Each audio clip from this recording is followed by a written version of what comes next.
We don't want the plan to be built up a lovely again. Yeah, go on. They should be going, oh, You hear me? You've got 6 surgeries. Can you hear anything? Can I have one? Yeah. Is it working? The patients and work Yeah, some no. sort of Yeah. merger acquisition. I don't know. Does it work? Yeah. Well, I've got a new associate for about 3 years. No? Yeah? You hear it? Yeah? Perfect. Awesome. Yeah.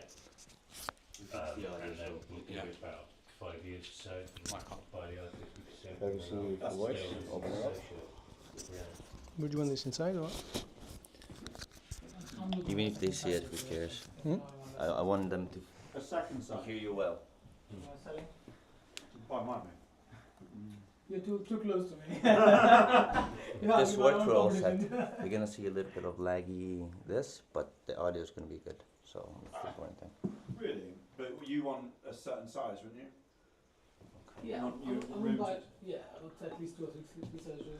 If we're mirroring it, log into the. Parts I would, of no, yeah. When You've we been walk past logged the- into the Wi-Fi, at least right? 20, 15, 20 miles, not, Wi-Fi, generally, yeah. I don't really Yes, know let's get house. But what would you do? Work in each? Yeah, we'll associate. There's opening everything Make the up. wine, please, 3 times. Oh, you do stress me out, man. Okay. Allow. I don't know how you have the energy. You let me know if someone's selling. Join. Retirement still. Shall I join it? In my bed here, I was thinking to myself, Join. I'm so lucky, I just need 10 minutes to drive to my surgery. No. Imagine if you Yeah. live far. I walk about 15 steps. Really, oh my Okay. goodness. Share your Because I've screen. got my house and then an annex. Okay. Which works really well, loads of parking. Click. Yeah. It's really good. The only Allow share downside screen. is The second one. future planning, because I'm just sort of lifestyle dentistry. I kind of Maybe this is blocking the mirroring, enjoy no? Here we having go. my own kit We're and good. this and that, Is this not blocking the mirroring? but No. long term, No, it's got Just up. something to collect. near Wimborne. Yeah. Yeah. Wi-Fi It's is. the Wi-Fi, man. But yeah, I mean, Really? HDMI. I'd be the same as those guys. Long term, I need to find somewhere to relocate properly and just HDMI. Okay, you the HDMI. yeah, flip it on as it goes. 'Cause, I think you are blocking the thing.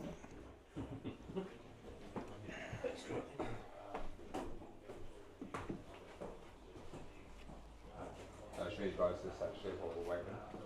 So this is what we're loading. So this is our stackable guide, immediate. So this is the temporary we give on the day. is that the one you're using today?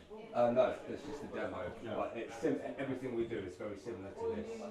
It's reinforced hybrid PMMA for a temporary offer. But the nice thing you'll see is the channels in the. No, fine. So if you look at those channels, usually the bars won't be as thin as prosthesis wise because you've got a 4.8 MUA platform which requires bigger holes. Obviously you need more material to strengthen the actual prosthesis then. The Profilo we'll show you today is 3.5, so it's 1.2 mil smaller than the conventional anyway. Hence why the channels for the prosthesis are so narrow.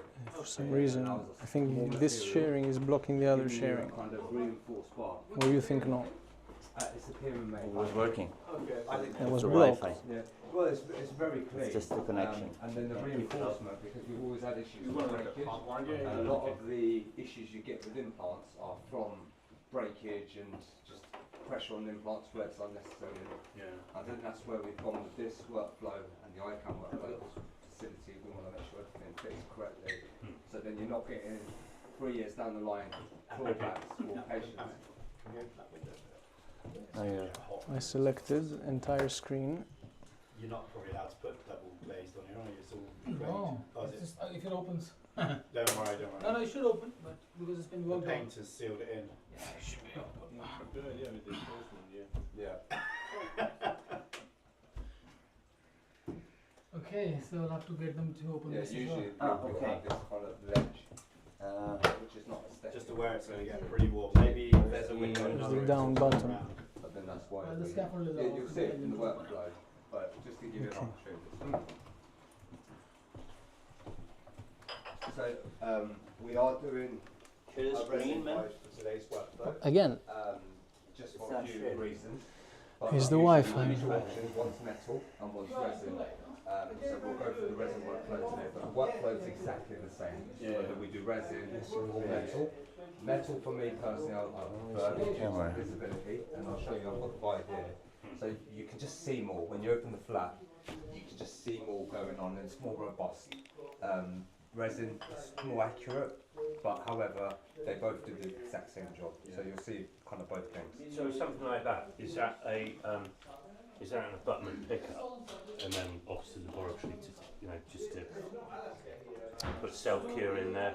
No, so what will happen on the day, so you'll see it today, so we'll go through, these guys will explain the workflow because we're going to do a slight change because we want to show you both workflows. So usually the workflow would go from implant placement, then you put on your prosthetic guide, which is this, that clicks into place. We then put the temporary post through, put PTFE in, put flow composite around the post. You do your pickup, you check, make sure everything's good, and just a bit of composite around the bottom just to secure it all in, and then you fit. So the idea is, whether you need a technician or not, me and Amit did a dual arch 2 weeks ago, just me and him, without the technician on the day. And you're a dentist? No, Technician? rep. You're rep. Yeah, so I'm the rep. So what did you scrub in, did you? Yeah. Oh, scrub in, I just input some wisdom. So obviously There's no need for hands-on. The system is designed to be carried out without the technician. The surgery is so straightforward. Your implant protocol, you have it in advance, your drill protocol, exactly which drill to follow, which one by one. The box, the simply guided box, everything comes as numbered and named. So you go from the first guide to the second guide to the third guide, and really the prosthesis, compared to a few years ago, not even long ago, we did not do it in this way. We needed to be on site, like a technician needed to be on site to even contour all the ovate pontics, let's say on an FP1 on the day. But with the information that we can have before the surgery, we plan so much and so the case so accurately that for the day of the surgery, you literally just need to fill up the pick. These are all FP1 cases then? No, FP3, FP1, but they can both be done fully guided. Today's the guide will have in the base guide. We'll go through the. I think they'll we'll go through. Yeah, he'll go through that. Yeah, we'll go through. But Today's case is an FP3 case, for example. So you'll have some bone reduction and then everything. But everything is guided. The alveoplasty is guided.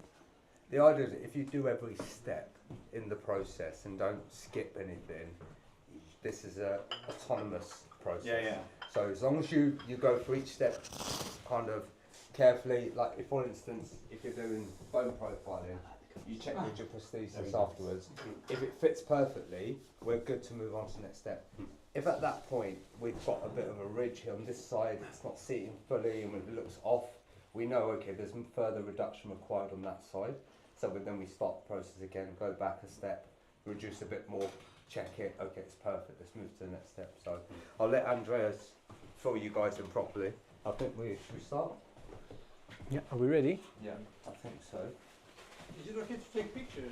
Yeah, of course, the whole time. And any questions, any questions you might have, please do stop me at any time. No, it's not. Yeah.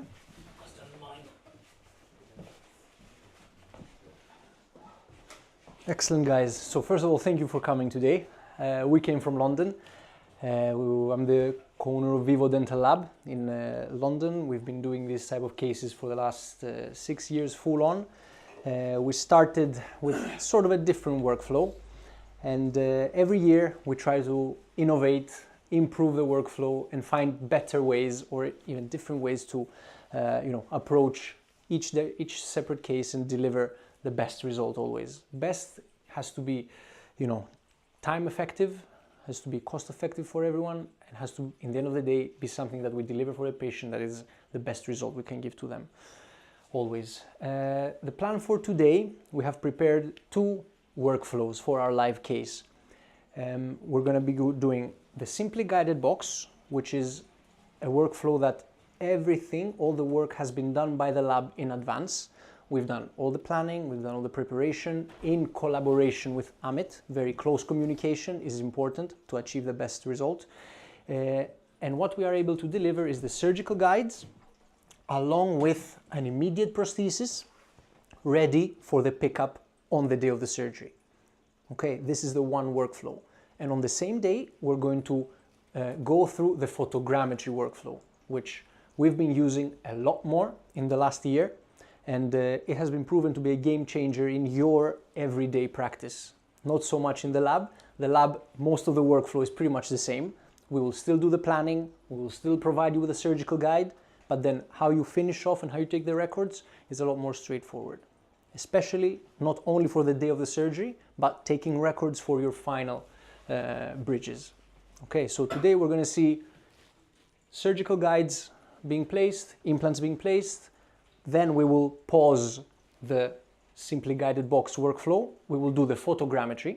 So then you will see how it would be if you were to do the photogrammetry. We've brought the printer from the lab, so we're even going to print the prosthesis so you see live time how it is and how quickly we can get it done on the day. And once we take the records for the photogrammetry, we're going to crack on and continue and take the pickup of the bridge which we've made with this workflow. Yeah? Awesome. So, very briefly, we're just going to go through the presentation.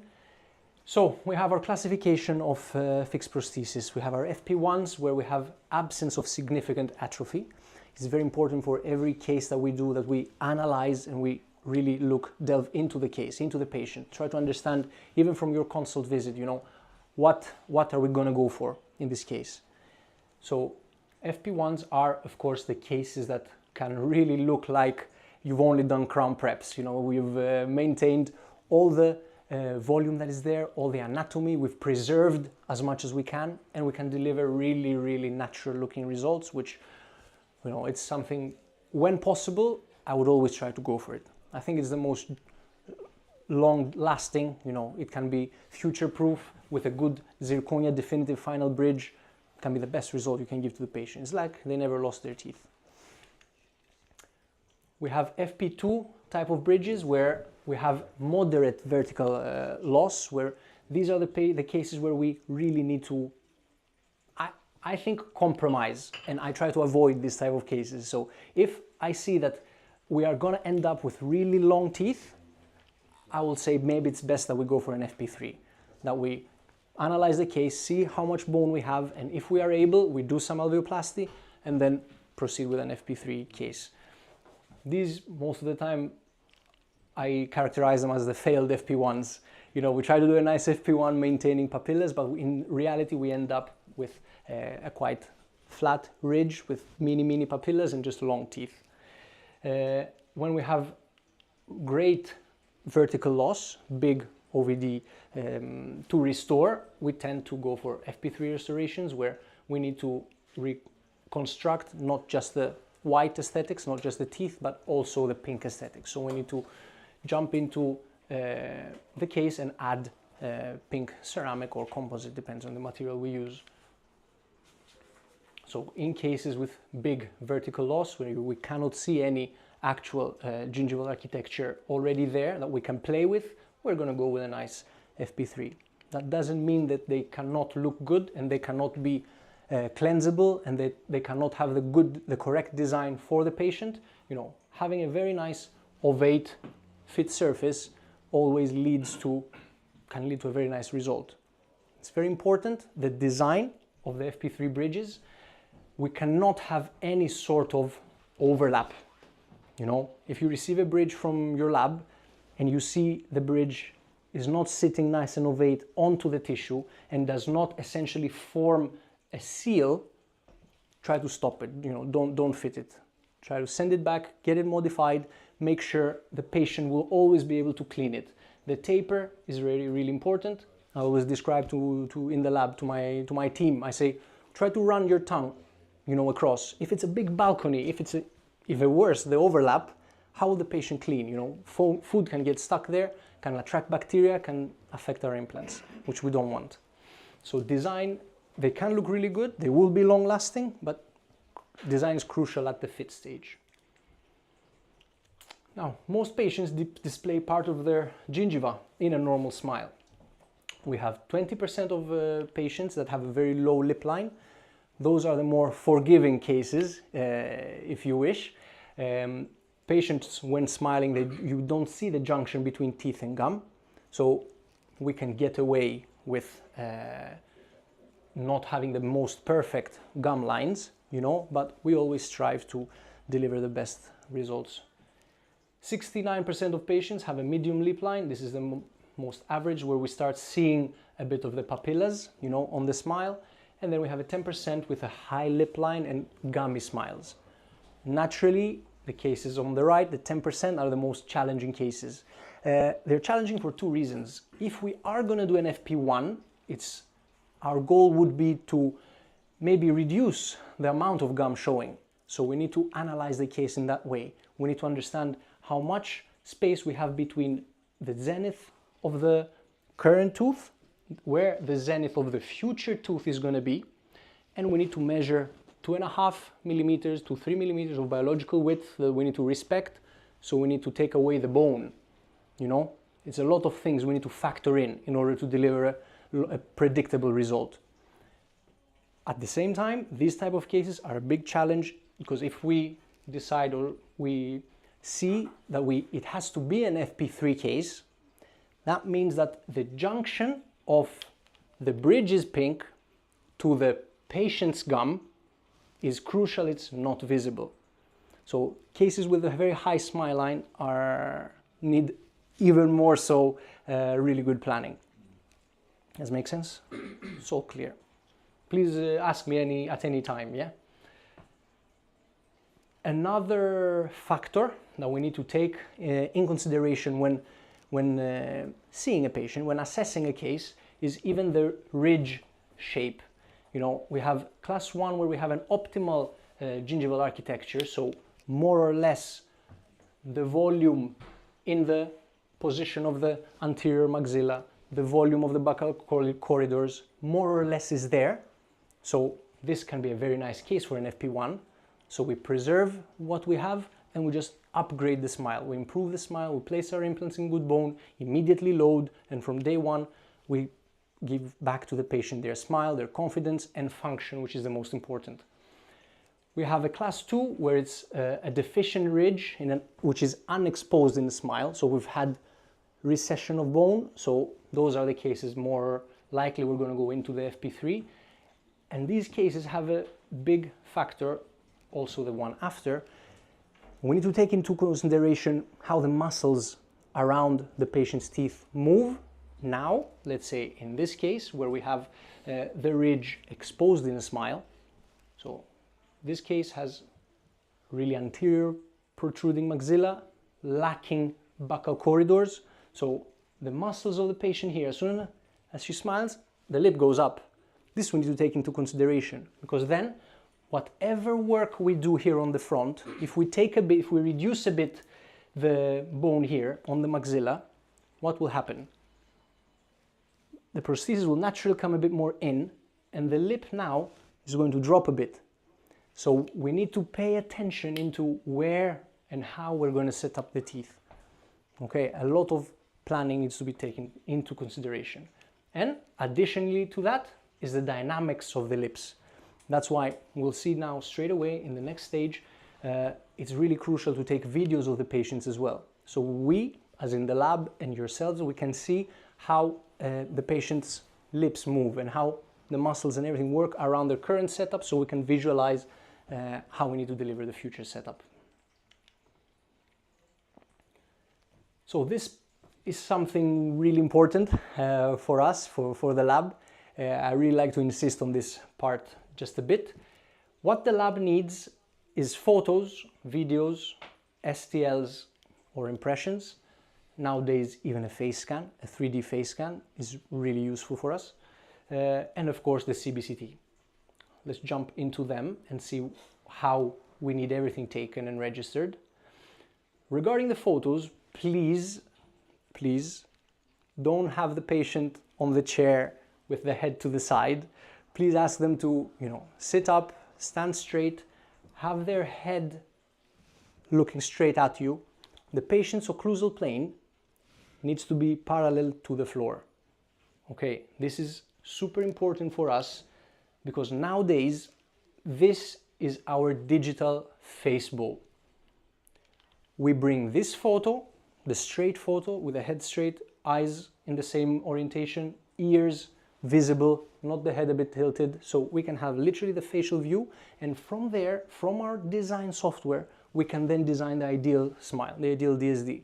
Try to visualize, if the patient's head is tilted, if they're on the chair, and it's like that, I will not be able to design an ideal curve of SPI. I will do it wrong 100%. And it's not because I don't know how to do it, it's because the information provided is not done in the correct way. Okay, so a very easy thing with the photos can lead to the perfect result very easily. Okay, so we need full face photo with the patient smiling, and then full face photo retracted, which I would advise when you're taking the retracted, have the patient in bite. So we can use that photo to actually verify that the bite that we have in the lab from your intraoral scan or from the models that we have scanned is actually replicated in the mouth. It's the same one, it's the correct one. Very important that we have the right OVD, of course. To just have a quick look how these nice photos, this information is used. So head straight, occlusal plane parallel to the floor, and we have our STLs here. So we are going to use points on the one STL to corresponding points into the photo and aim to align the models. This stage is very important for us. I really insist on the team. Spend 5 minutes, check it, double check it, make sure it's correct, because once this is right, I can guarantee that the setup and the prosthesis that we deliver is going to be bang on in the mouth. Guarantee.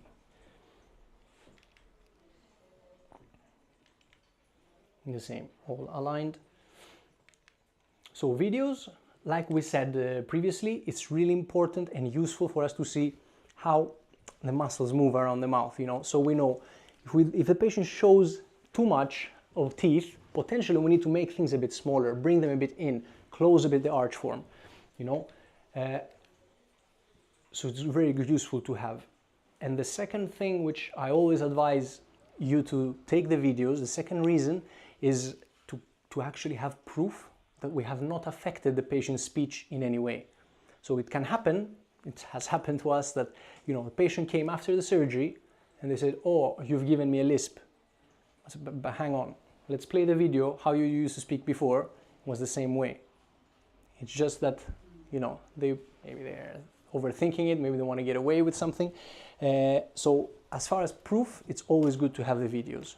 And again, maybe it can happen that the design of the temp or the restoration is incorrect. So we need to see how the patient used to talk and aim to get in the same way. Then we can analyze the patient's previous models, see how was the palatal aspect, let's say, of the teeth. Usually the lisp is on palatal of upper anteriors, and we aim to see how to fix that. It's very useful to have the videos. STLs or impressions. If you still take impressions, it's absolutely fine. They can always be scanned in the lab, but I think now more or less all the practices have an intraoral scanner. And what I want to underline for STL impressions is please make sure you are registering as much of the soft tissue, as much of the anatomy as possible. Yes, the hard tissues, the teeth, are very useful. We need to know where they are for alignment of the CBCT and of course to make the tooth-borne guide. But if we are making, look here, if we are making a stackable guide and we need to extend our guide to the depth of the sulcus, especially for an FP3 case, we need really good information from yourselves, really good information.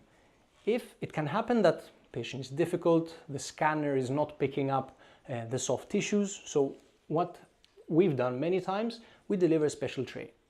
We go maybe back a step, we do an analog impression to make sure we take a nice impression of the palate so we can extend our guide here, very nice impression of the buccal sulcus to make sure we deliver something that will fit well.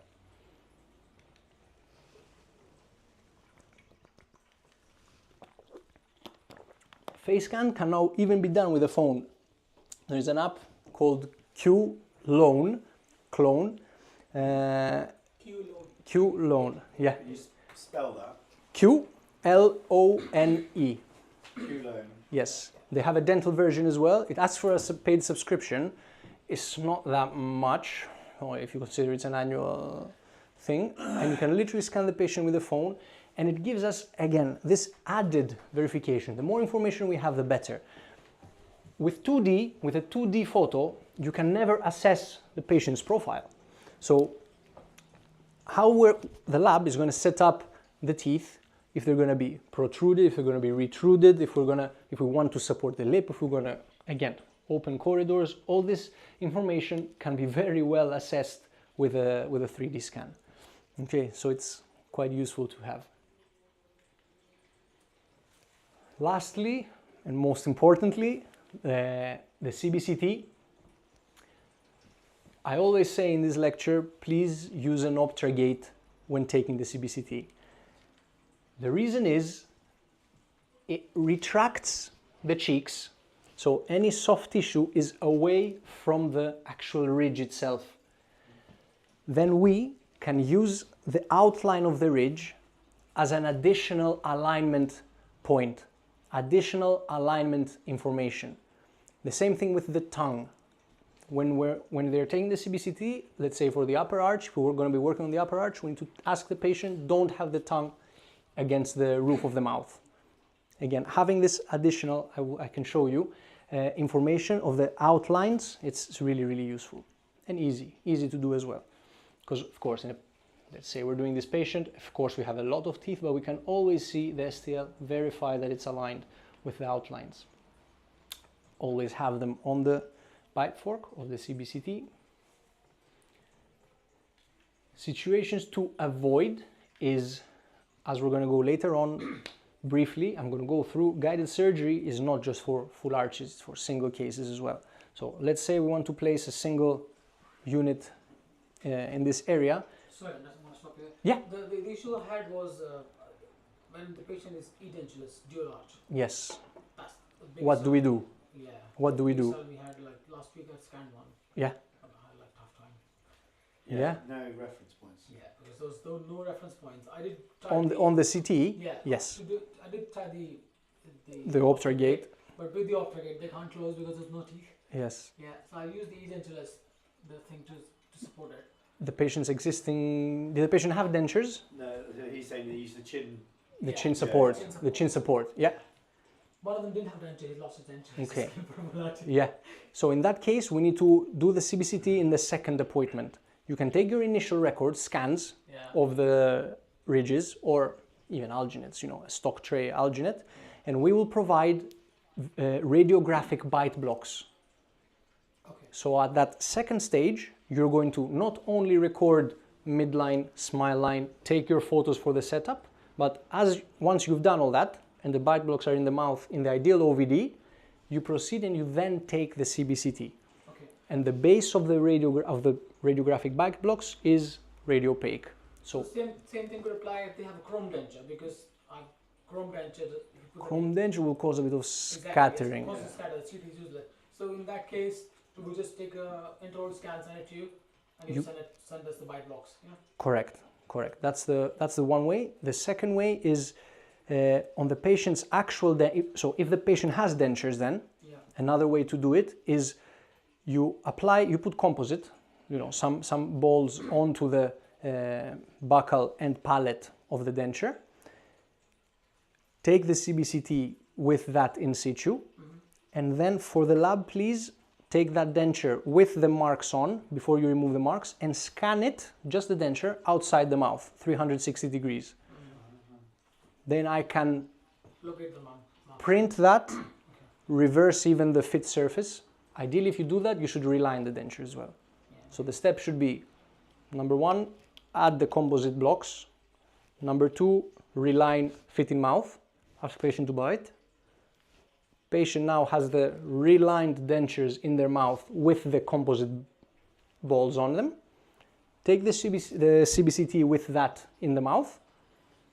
Amazing for us. The balls, are they biting? Are they in occlusion or is this? No, on the buccal. I will put just on the buccal. Well, Oh, afterwards, no, you can okay. just flick them off. Okay. Yeah, on the buccal, like 1, 2, like 2, 4, 6. Right. On the lower, same on the upper, and then on the lower, same reference from the inside, like 1, 2, 3, 4. and on the upper, on the palate, you do like a triangle, 1, 2, 3. But that's going to only work for acrylic, not for chrome, right? Yes.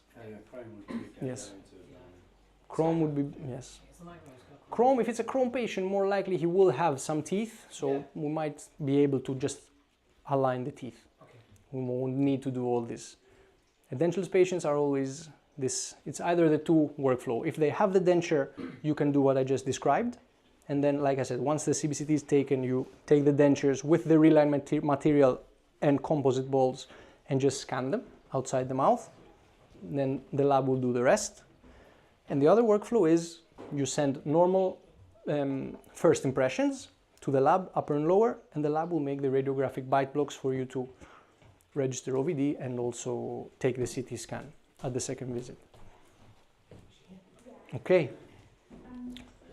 So partial scan, please avoid for the reason of, like we said, once we align the STL, we need to know and verify that it's aligned all across. If I only have these two reference points, and as you can see, this CBCT was not taken with a retractor, so I cannot see the outline of the ridge at all. The only reference I have is a tooth and a half. So how do I know that this STL is not like this, it's not like that, it's not like that? I'm not gonna know. So just even for singles, always take full arch CTs. There is a problem with that though. Exposure. In terms of the exposure. Exposure for the patient. Yeah. Is it? I think it's My justified if you're argument. going to have a safer Yeah. surgery. I had a big argument with my old tutor about it. Really? Yeah. Even as a low dose, even as a low dose CBCT scan, it's considered. So limited now, isn't it? The difference is bare. I think, yeah. And the risk you're taking by, because essentially then you're. Really essentially useless if the data set Thank you. Thank you. Yeah. For reasons, it's justified. Yeah. Correct. Because otherwise, as a lab, if I would receive this, I would say I will not guarantee that the implant will end up in the planned position, because the guide will fit, because the guide is made on the STL, which the STL is correct. What's the name of the guy Does that who make does sense? CBCT courses, Jimmy. DC. Yeah. Try telling him that. Yeah, well, he's massive on like limitations, optimizations. And, he's a radiologist. Radiologist. Yeah.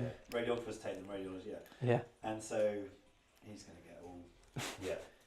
Yeah. Because the thing. And I was just saying, well, I've done it. I've tried to do a partial scan. I've had a guide made where I've just related like 3 teeth. Yes. I've tried to be clever and gone, 2 reference points on the buccal and 1 on the palatal. Yes. And in reality, the guide is bloody useless. It was still off. It was still off. Because that's the thing. If this stage is not done properly and accurately, the rest of the stages will go on fine. You will still place the implant in bone, you will still make your guide on this model, and it will fit in the mouth, 100%. But the relation of the guide's position into the CT and in the mouth will be different. Just because your alignment is wrong. Does that make sense? Yeah. The same simple example is if in the lab, in the first stage of, let's say, putting an analog on a model, it's the first stage. If we do that wrong, all the next stages in the lab will seem fine until you go in the mouth, you put it is wrong. So this is the same. You're not correlating correct information. Very important. Avoid having the teeth in occlusion. As you saw previously, the way for us to align the STLs to the CBCT is by points. So usually we use small points into the tips of the teeth. So if they are covered, this is not very helpful for us. And finally, when we do have the scattering, what I always tend to advise is, first of all, try to use a lower dose if possible. Lower dose will result in less scattering coming back. And at the same time, if we do have a patient like this, I would advise you ask the lab to make you a type of radiographic stent to fit, let's say, over everything, and then we can use that as our alignment point, and then we proceed with the guides as normal onto the STL, because this is useless. Very difficult to read, and basically very difficult to align the information, because the bone we can see where we have. It's just difficult to align the information. It's a crucial stage. So once the lab has everything, was that all clear for you guys? For the video, Yeah, the second yeah. stage, is it a minute or so you want? Seconds, 30 seconds, 1 minute. Good morning, Mr. Antonello. How was your day today? You say, good morning, I had breakfast, I went to the dentist, you had a good time? Yes, excellent. Or tell us about your holiday last week. Very briefly, doesn't need to be long, just to have them a bit there. So, FP1 or FP3, there is no rule that all of my cases will be done FP1 or all of my cases will be done FP3. I cannot say that. I always assess each case separately, and we need all of the above, all the things we discussed until now to decide.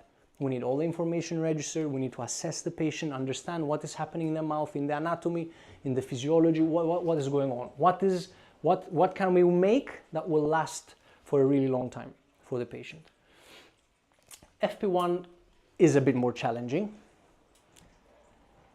And how can we achieve this type of results? Let me quickly go through how we used to do it, analogic way.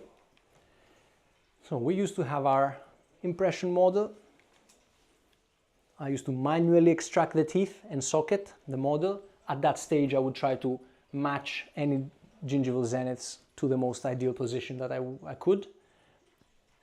Manually set up the teeth, make a clear copy for you to have in the surgery. And it was key for this type of guide to not be open all around. It needs to be open palatally on each tooth, not allow you to go in the middle. This is crucial for, why? Why do we do that? So you get actual loading on the implant. To get, yes, but the implant can still come here, and you can have a loading. You've got no wiggle room. You want your papillas.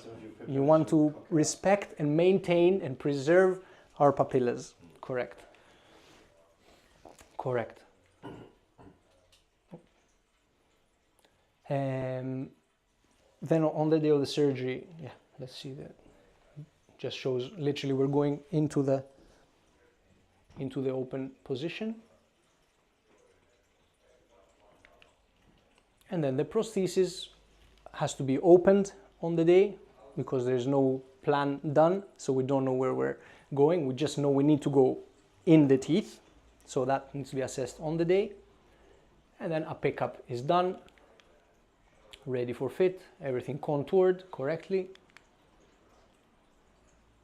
And these were the type of results. This was one of the first cases of Vivo, 2020, and we were still doing this workflow in some of our cases.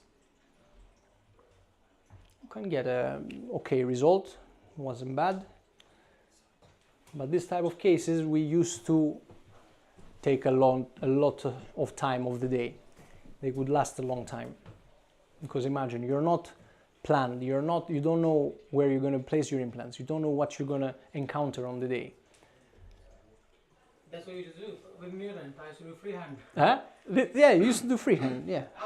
Need to open the prosthesis, yeah. how do you, to load it on the day. Yeah, so we make Open like a the denture yeah, and then convert it. you reline it Yeah. with a bite material, open it, Pick yeah. up and- Takes a bit of time. Oh, yeah. It's a bit dirty. Messy. Messy is the word. And then after healing, still looked good. The size of the papilla here could be, we were hoping would be a bit longer. Was still a good result. Yeah, it's pretty good, but now with guided surgery, I think it's the way to go. It's a lot more predictable. You literally have your implant sizes to the dot, you know your angle correction to the dot. We are planning everything. We are even planning how much we're going to cut the temporary cylinders. When you receive the Simply Guided box, the cylinders are cut exactly where they need to be. You don't even need to touch the occlusion on them. You know, this means predictability. Then for an FP1 case, of course, or single cases, it's much less invasive. Much less invasive. It's surgically and prosthetically driven. So our strict workflow in the lab is receive the information, put everything together, and do the setup, ideal setup first. We need to have a goal where we need to go. That is the ideal tooth position onto the patient's face, and from there we need to make the implants work in the correct prosthetic position. Okay. Of course, then it's safer. You know, we know what we're doing. We are going fully guided. We're not going to hit any anatomical landmarks. On our planning softwares, we can see the incisal canal. We trace the nerves. It's really the way to go, I would say. I don't see why not to do it. You know, I don't see an argument as, no, you shouldn't do a guide. An argument, I can be faster freehand. I don't really think. Like today, I don't think we're going to finish at 12 in the evening. It's going to be a pretty good case. Innovation has been key. Sorry? But you know what? That's the thing. Whenever I used to go to the other types of surgeries, I felt pressure, stress. Oh my God, what are we going to do today? What time are we going to start? What are we going to finish? Do we have everything? I don't anymore. I come see my friend Amit and I know we're going to smash it. And again, it's no pressure because everything is planned. We've seen the case. We know where the bone is. We know the level of the alveoplasty. We know the implants that we're going to use. The dual arch I did was on my own, no technician. Yeah, Amit has been doing surgeries on his own. 2 weeks ago, Yeah. Yeah. That was 12 implants and dual arch. No technician, I just converted myself. Yeah. Because you will see it's not a conversion anymore. It's just filling up with flowable. It's just picking up with flowable. No, yeah, we started 10 o'clock, finished like 4. See you later though.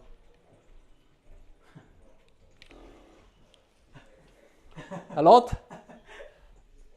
Do you do finishing today? Bus drivers have to stop every 2 hours. And they're just driving a bus. That is more stressful. You need to be aware of what's happening around you. There, you know. There you are here. Huh? Otherwise, you know where to send them to. Yeah. I'll send it to you. Then innovation came through. We've been lately working a lot more with stackable guides. We're bringing photogrammetry into our workflow to improve. This is the type of guide we're going to have today.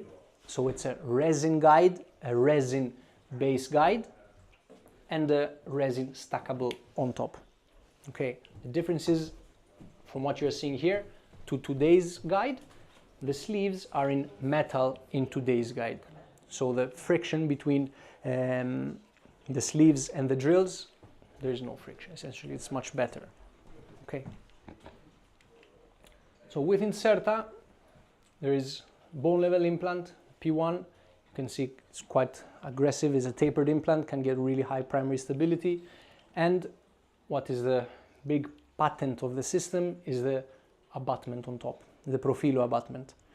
It's a abutment designed with a one abutment, one time concept and the platform switching concept. So you get the best of both worlds, let's say. How it fits onto the implant is with a non-hex connection. So it's screwed onto the implant. It engages the Morse taper and is left there from the day of placement. And at the same time, with guided surgery, you know exactly where you are angle correcting to the millimeter, to the micron, I would say. Okay, we'll see more in a bit. Just briefly, single crowns can be done with guided surgery.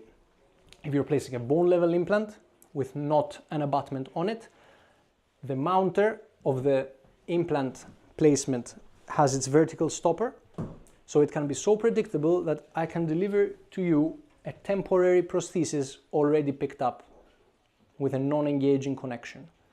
So literally, you place your implant, and with your positioning guide, you take the crown, fit it in position, and literally screw it on. That's it. No need for a pickup. If we're doing a bone level, this can be done. We've done it with PMMA crowns. I've also done it with zirconia crowns. And you place your implant and you place a zirconia crown with an ultra polished collar from the day of the placement for much better healing. This is another way of a repositioning guide. It's an Essex style repositioning guide. And this is the third way of having your temporary. It's with repositioning Maryland wings. Okay, so implant is placed, temporary cylinder is screwed onto the implant, and then we do a pickup of this bridge. All that's needed to be done then, it's cut off the wings, fill up the internal, create a nice emergence profile, and refit. And I don't think you can get this with a custom abutment. Only if it's with a healing cap. Only if you do actually make a custom healing cap. In which case, in my opinion, why not make a crown, make sure it's out of occlusion, fills up more space, it's a bit better. And of course the Pontic, you will never have this. You'll need to get this Pontic on a healed ridge at the final fit of a crown, you'll need to surgically fit the crown. So you might as well do the surgery all in one go in the first stage, prepare the site, and then on your final fit, get that sorted. Nice and cleansable, So, like we said, one abutment, one time. Micro threads are laser sintered onto the surface of the profilo to promote soft tissue attachment. And the idea is, one of the biggest advantages is the size of this patented abutment. Normally, multi-unit abutments have a 4.8 diameter, all the angled abutments. Straumann, I think, is a 4.6, but other than that, the majority of them is a 4.8 with a 1.4 screw, which torques up to 15 Newton centimeter. The Profilo is a 3.5 platform with no screw to hold it on because it screws itself. It has the screw on the base and it's screwable onto the implant. So we are allowing a lot more space for soft tissue. We are not emerging to come out. We're not going to push away. We're not going to be in the risk of tissue recession. We are going to have a very nice, very slim abutment, not wider than the implant, which means that even on the time of placement, you're not going to need any bone profilers, which again, if you've done many full arches and you're placing implants and you're trying to place a 30-degree multi-unit on the back or on the lateral, a 17-degree, how many times have you hit like a bone peak, let's say, and you're trying to find the alignment, get it in the right position, it's a bit down, let's take a PA, or let me remove it, take a bit of bone away, try to put it back, like, it's a lot. It's a lot. With this system, because the Profilo is not wider than the implant, your osteotomy has already prepared for its positioning. Okay, then it's fitted on the same time with the implant, it engages, it cold welds essentially with a Morse taper, because imagine, it goes at the same time with the implant, your implant, touch wood, you're going to get 40, 45 Newton. But this means that this with this, between them, they have 45 Newton. It's never going to come out. And then, your prosthetic screw is a 2 mil screw. The thread is 2 mil. So you can torque the screw, your prosthetic screw, up to 30 Newton, if you want. Personally, today, for example, I will say go 20, 25. We don't need to go to 30 today. But your final zirconia bridge, confidently 30 Newton, you leave it there, say bye to the patient, that's it. To be honest, that's the biggest prosthetic screw I've seen. Yeah, for this type of abutment. For this type of abutment, yes. Yes. It's half the size. Yeah, they are the 1.4. They are screwed to 15 Newton. Yeah. But remember this, for me, this difference that we are allowing all this space to be left for soft tissue is crucial, especially for FP1s, but even for an FP3. Why not have thicker tissue? I'm reading more and more papers on how you can regain volume just with tissue. You don't need to do bone graft. If you do a very good, successful soft tissue graft, boom, you get volume there, all volume of tissue, with a nice prosthesis to support it, you are solid. You are solid. You're not going to see this anymore. Of course, I'm not saying this is only the multi-unit, can be poor planning as well. So adds on to all the things we've been discussing until now. If you haven't planned all this correctly, if you don't study that it's a thin biotype, if you place your implant a bit too buccal, you are going to have that. But you're going to have less risk of that, having a correct plan into place, narrower abutment, more predictable results. Okay. Very quickly, another, let's say, advantage of the Profilo that doesn't have this screw. Have you ever, so the screw that engages the multi-unit to the implant, have you ever closed with PTFE and composite when restoring these cases? Yeah? This one, not the prosthetic, this screw. Not the other one. Yeah. Oh, sorry. So not your prosthetic screw on the top in the bridge, this one.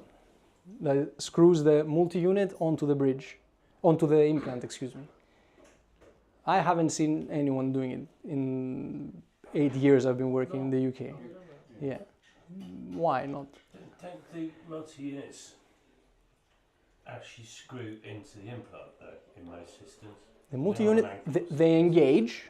The ankylus is different. The ankylus, the straight one screws. And then the angled ones, you need to position them. I don't like the angled ones. Yeah. But then, my point is that this is it's an open hole that has direct access to the implant. Direct access. So having this there and no one closing it, we are allowing, again, micro bacteria to go in there, build a neighborhood, build a home that can attack our implant. You know, it's an added factor that can happen.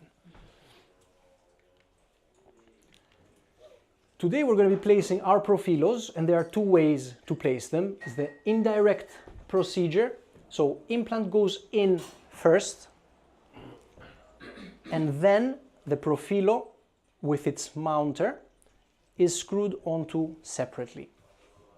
Okay, and then we finalize the alignment. Today we're not going to do this, we're going to do the direct placement.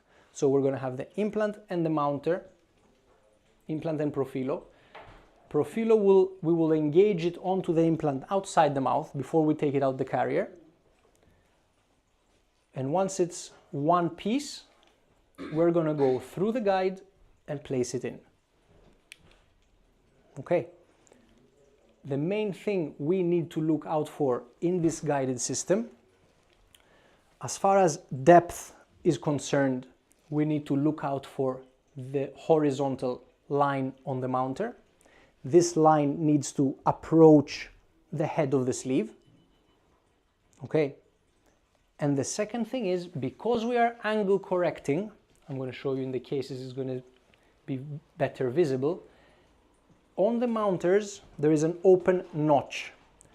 And this notch has to correspond to an open notch on the sleeve. So we're going to be going in, and the two notches need to align. You will see straight away, I have some cases to show you, and we will show you on the live as well. But then the magic is that once the horizontal line is there and alignment is done, your multi-unit is on, your Profilo is there. So all you need to do then is remove the mounter, you are in this position, temp cylinder on and pick up, that's it. Or, in today's case, photogrammetry scan, suture and wait, and then fit the bridge. There's nothing else to do. It's a very clever. So you're going to make the bridge. So we're going to do both. Two protocols, both. Yeah. The temporary we already have it from the lab. That's Yeah. one protocol. The other one is plate implants, ICAM, scan flags on top, photographic scan, then you print the prosthesis. That's the second workflow. So we're doing both. You will see both. You have you covered today. Again, this is now a placement of an implant with a Profilo into the osteotomy. You can see how much space we allow for even the bone to grow over. Because it's a platform switch concept. Here, look, compared to the day of placement, here all this is bone now. It has hugged the implant. The implant is never going to come out, that's it. and the abutment stays there. This is the final, this is the temp crown after the healing, ready to be finalized. Color coded, pink is straight, blue is 17, gold is 30 degrees angulation, and they come in different gingival heights as well. So we have this option, and all this is available when we are planning the case. So we will review, we will assess the correct gingival height for each case. Let me quickly show you a challenging case for a single units. Imagine having a bone like this. This is a young patient. It's a shame essentially to prep these two teeth and do two bridges. Let's see how we can restore with implants. With any other system, I don't see how we could make this into a screw retained crown. We could do a cement retained. Cement retained has limitations. If we don't have too much tissue, we might end up with metal showing. If not, we need to do a zirconia abutment, custom abutment. There are pros and cons in that one, and not many people are a fan. So our avenue is either cement retained crown or what else? Any other multi-unit that I know does not have the option for you to do engaging, to do a single unit on a multi-unit. With this, with the Profilo, you have the option to do single crowns as well. It has a octagon connection, so you can have your engagement. Is that like the inverters? It's the only other one like that. Yeah. Similar, yeah. Same concept. So implant, planning, angle correction 30 degrees from day one. For this patient, I don't know if you noticed, we also planned very nice crown lengthening to even out and improve the patient's smile line. All this done from the digital wax up. So first we do the ideal digital wax up. From the previous zenith here, we are pushing the zenith up here. And now that we know the ideal prosthetic position, now we place the implant where the bone is, and according to the future zenith of the crown. So we don't have any overhangs in the emergence profile. So implants went in, temporary cylinders on, like bang on, central, you know, beautiful. This is a type of temporary bridge with the repositioning wing. This is not connected until now. Very important to dry at this stage. Make sure there's no blood, there's no saliva there. Make sure it's really nice and dry, and then pick up. Pick up, cut off the wing, finalize the emergence profile, and fit. You know, screw retained crowns on day one on this type of bone is a very good result to get. So today we're going to be seeing the Simply Guided Box workflow. Like we said, all the planning, everything done from the lab, and everything fabricated in the lab. So you have, for FP1s, you have your positioning guide to get the guide into place. Once the guide is pinned, with the palatal pin first always. Once the guide is pinned, the positioning guide comes off, and we, in certain cases, can have a tissue shaping guide as well to help improve the contours. Once the contours of the tissue are done, we have our stackable guide for the osteotomies, for preparation of osteotomies and fully guided implant placement. This is a metal guide. And finally, we have a stackable guide with the immediate bridge. In all the Simply Guided boxes, the immediate bridge is reinforced with a titanium bar inside. This is crucial for healing period. You leave the patient and you are confident that it's not going to break. The implants are going to be held together. And the biggest factor, which is the biggest factor for an implant loss in the first 3 months, can be the fracture of the bridge. So one implant is in the air, the other 3 are still linked, things start moving, we can have implant failures. This will avoid that. Everything will stay 100% linked in one place. Sorry, do you mind going through again? Yeah. Quickly. So can I show you when we go into the case? I have 2 cases to show you. Are we good for time? Yeah. Like 10 minutes? Yeah. I'll- 10 more minutes and we'll switch over to. Is that okay? Yeah, push. Yeah. We're nearly there. Yeah, that's fine. As Uh, long as no one's gone to sleep, you're okay. to sleep. The guys are ready to go. Everyone seems eager, so that's good. Full of energy. So FP3 has the one difference that same. We have the positioning guide, which we'll see today. And the difference is the base guide on the FP3 is the alveoplasty guide. So the level of which we have placed this guide in the lab, following the planning, will guide us on the day as to how far down we need to trim the bone. I will show you on the case as well. The third guide is again the metal guide for the implant placement, and then we have the bridge. This is what the positioning guide will look like for edentulous patients. So if we have no way to block it, what we're going to do, we're going to replicate the design of the final. So we get in the mouth, ask the patient to bite, they hold it in place, and then we pin it. And then we pin the base. So we know this is the correct position. Then metal guide. This is what we're going to be having today. So this is what you will see. The base guide will act as our bone reduction guide. Then our implant guide is going to go on, osteotomies and implant placements. And then, like we said, photogrammetry first and then pickup. This is how the temp looks like, all reinforced. This is inside our temporary for today. So to answer your question, what was the second guide? Is a tissue shaping guide for an FP1. So even a case like this, we can make it look like this. Okay, instead of raising a big flap and adjusting, if the patient only has thick tissue and the bone is down here, can happen, we can literally just reduce the tissue, preserve the papillas, and do something like this. Normally, if you need to also touch the bone because of to respect the biological width, we will raise a flap, do the adjustments on the bone, usually guided as well, and then fit the bridge. You can only do that with a thick biotype. Yes, yes. It's not for every case.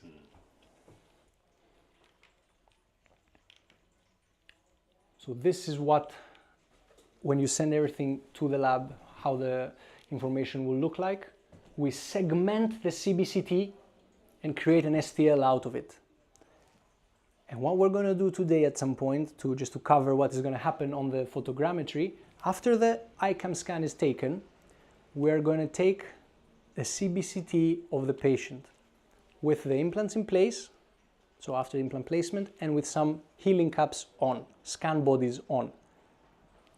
That scan that we will take today, we are going to come and align with this bone. So we're not going to take an intraoral scan. We are reducing the errors and we are using the CT scan as our reference mark. And that's how quickly and predictably we're going to deliver a printed bridge. This is a new workflow. You're the first people hearing it. We're introducing it. We've been testing it out and we're introducing it now more and more. It's a very, very, very predictable and time-saving workflow that works fantastic with the photogrammetry. Okay, so all the information put together, planning is done, bridge is designed, and we start doing the guides. We do our base guides, the metal guides are designed, and then the reinforcement inside the bridge. What is very, very nice again with this technology, each tooth of the pre-op, we can literally detect it and extract it digitally. So the STL of the bone, as you can see, the post-extractive sockets are exactly the same as the ones we will see on the day. So when planning the implants, here I can see, oh, upper left 4, palatal threads exposed. Put a note, please remember graft on the day. Okay, it's really good to use all the technology available. What are you using on that? Today's case, no grafting. What would you? This one we're doing alveoplasty, so Normally I would do a PRF. PRF mixed with the minerals, mixed sticky bone. The healing is completely changed with PRF. Yeah, especially high stress. Will you take blood? Just examples of cases. I'll show you a case I've done with the PRF. And again, like we said, we try to constantly innovate. We didn't always do the bar.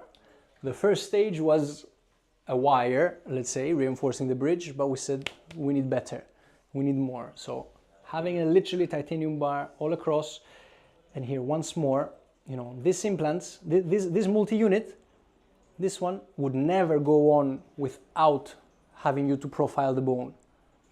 Look, the bone peak is here, the bone peak is here. It would be impossible. This one would be impossible. It's an angled one. Angled multi-units, they are really chunky as they emerge out. So it makes the actual surgery itself super easy to perform. Quickly, 2 cases. Yeah? Yeah, of course. 5 minutes. Yeah, it's fine. So Another 5, that's fine. this is the workflow we are gonna do today. Okay, FP3 case. So local first, raise a flap before we position the guide. Because of the amount of bone reduction we need to perform, we will not be able to retract the tissue after the guide is in position. So release incisions, flap comes open, and this is the base guide and positioning guide. This is the first stage of the simply guided box. This is to make sure the base guide is in position. When we can, we use hard tissues, as in the teeth, tooth-borne guides, as the positioning guide to block the base in the right position.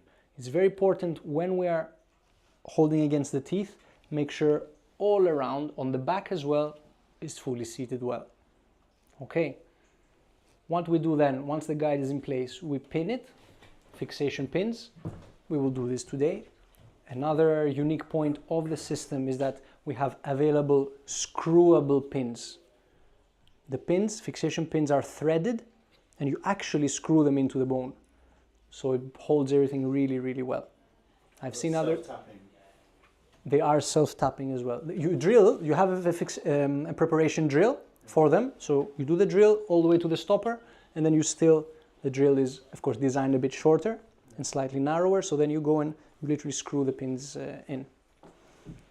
I've seen other systems that you literally, as you're doing your osteotomies, because of the vibrations, the pins can come out. And you send that from the lab?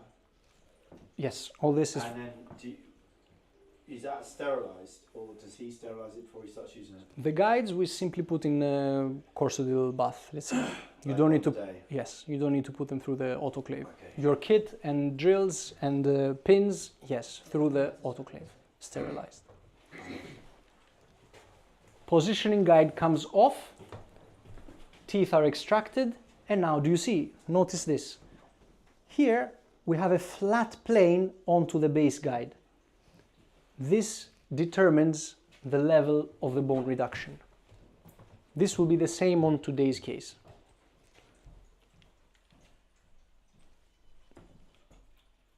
Bone reduction performed exactly at the level. Okay. Easy as that. And predictable, still guided. Still guided.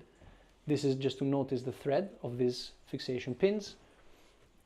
Once the reduction is done, we have our implant guide. This is the notch, open notch I was telling you about. So we perform our osteotomies. Each drill has a stopper, vertical stopper, so easy to do the preparation. And this is the alignment I was talking about. You see, the notch on the mounter, as we're going down, has to come and align bang on with the notch of the sleeve. Simple as. Unscrew these. How do you know you're not one extra concentric turnout? Sometimes you might need to go. Let's say you might not get the ideal stability that you would like. So what do you do then? Or you end up There's another a groove bit... on the mounter. There's a groove on the mounter which you can see that you have to go to that depth. Right, okay. You would go another turn. It's, yeah, because that affects everything, doesn't it? It shifts the implant's position very slightly more, let's say, palatal, Yeah. more mesial. That's what would change.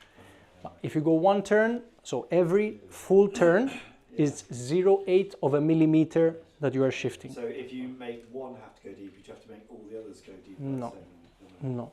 That depends on how much primary stability you're going to get. yeah. What we tend to do in surgery is place by the handpiece of the motor and then finish off by the ratchet. So if you see there's a horizontal and vertical line, and there's one where the screw is pinned in, yeah? So your horizontal line up going across is how deep we go, and then your position, if you have a look here, you've got notches in the sleeve that need to align with that position for the screw channel. You also have a buckle notch, because sometimes visibility is difficult. So you can align it by two positions, one by the front and one by the back. Yeah. Both are notched into the guide. Sorry, Andres. No worries. Yeah. Then mounters come off. And that's already in the implant, isn't it? Yeah. Implants and profiles are in place. We carry out the pickup, so the stackable bridge will go on top as well. Everything is aligned in the correct positions, flowable all around. And then here, for example, we have some exposed threads, nice grafting, suturing, at the same time finish the bridge. The only finishing the bridge needs is just to fill up the access holes around the cylinders. The rest of the fit surface, it's all finished in the lab. So it's literally minimal work. This is temporary, Yeah. Yeah. You see, just this needs to be picked up. That's it. Do those cylinders have any retention on them? They look really smooth. The cylinders, Yeah. or the cylinders Can you have, go back about 3 slides. There. those are healing caps. I was gonna say, Those are the healing caps. Right. I was Just- gonna just- say, Yeah. I Just to thought protect. There's not a lot of retention. Those are the healing caps just to protect the. Yeah, these are the temp cylinders. Yeah. Yeah. Of course. Okay. So you just putting those on there to cover up the. Just for the grafting, yeah. Implant. The ones in your hand is this one, correct? Yeah. So this one is in there. That is the one picked up. Yeah. And these are the ones you said when they come after out of the smile box. Yes, They're they're all cut down. correct. Yeah. So they're pre-cut. Yes. Yeah. Pre-cut and numbered, so you know UL1, UL4, and they're all kind of ready. Yeah. The nice thing is, well, if you go back a slide, is sorry, go where the temp go in. You see how normally you would put the temp cylinders and then try fit the bridge on top. The workflow with stackables, you put the bridge in, Yeah. then you just slot the cylinders in, and then you're doing your pickup. Yeah. So you're not cutting, adjusting. Things are just there, ready to go for the next I step. get how it works now, because like you said, it sits inside, Yes. ready, Yeah, so it just clips over your frame, so Yeah. you know it's in the right position. It's pretty yeah. Yeah. very cool. You've got about a mil around each cylinder as well. Yeah. Put your composite. So you Just get for your decent tip, enough the strength. tip of the flowable, yeah, just to go around. Yeah. Because imagine if you had a conventional MUA, you would have to enlarge this. Even hole. this has to be Yeah. bigger. You would- Yeah. And your bridge then becomes larger. Yeah. Your prosthetics, from an aesthetic point of view, don't look right. It's it's Yeah. really The feedback we're getting from patients regarding the size of the prosthesis, we don't have the complaints anymore, because having an MUA here can be a bit more palatal. You need to extend your bridge, so with the tongue they always feel this. We don't have this anymore. Even the temps can look really, really slim. you could put the temp post in with your eyes closed. Yeah. So there's no point of where you're trying to seat it and trying to fit it in. You go in, you put the screw in, and then you just go in, and it will find the channel to connect up. So it's beautiful. So go ahead. No worries. And to finish off, an FP1 case with a gummy smile, really challenging case. So what we wanted to do was shift everything apically, even open a bit the buccal corridor here. So in order to do that, we needed to contour the bone according to the future zeniths of the teeth as well. And this, we didn't compromise with an FP3. mainly because it would have been quite aggressive, quite extensive bone reduction to come and hide the junction between bridge and gum. So what we did, we had to raise the flap, again, positioning guide into place.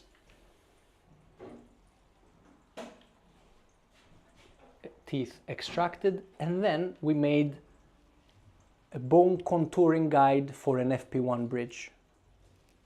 Look how cool. We preserve all the bone that has to support the papilla. We preserve that, and we take away and we create space for the biological width and the prosthesis. We do a check with our bridge. Here we're happy, satisfied. Here we need to just to touch up a bit more. Once that was done, implants go in the same way as we described before. So where you have to adjust that bone, you can literally just take a temporary Yeah, it looks stack like off clips in, and put yeah. the bone reducing guide back. Back on and review and check. Correct. Just can I see that again? I take a photo Yeah. of the bone. You can take this one maybe first. What do you call this then? Sorry? What do you call this? Bone contouring guide. Okay. It's like you're doing crown lengthening, Yeah. but you go across the full arch because you need to literally to take the FP1 design and shift everything up. Is your blue shape about 3 millimeters higher than the plangingeal margin? Correct. Correct. So when you said you check your bridge, you should see about a 3 mm gap. Correct. So There, yeah. this I is was gonna say, this is the yours ideal. done with more.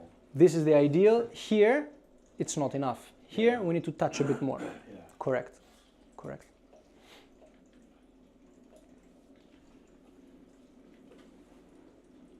This is to remove the mounters from the angle corrected position.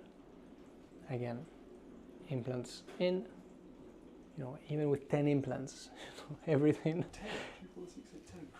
everything into place. You know, when the planning is done right, surgery is performed step by step, you know, bang on everything. Finishing off the bridge, this is all that needs to be added. Here you saw everything pre-cut, nothing sticking out, you know, even from the pickup. Big space left and allowed for the tissue to stay there. And then in this case, of course, since we raised the flap, we came and sutured over the bridge. Some composite stops here, just to hold the suture and hide the suture, so there's no blue there. That's a nice little So what, you tip. sutured over the bridge? Yes. Sutured the tissue over the bridge on each papilla.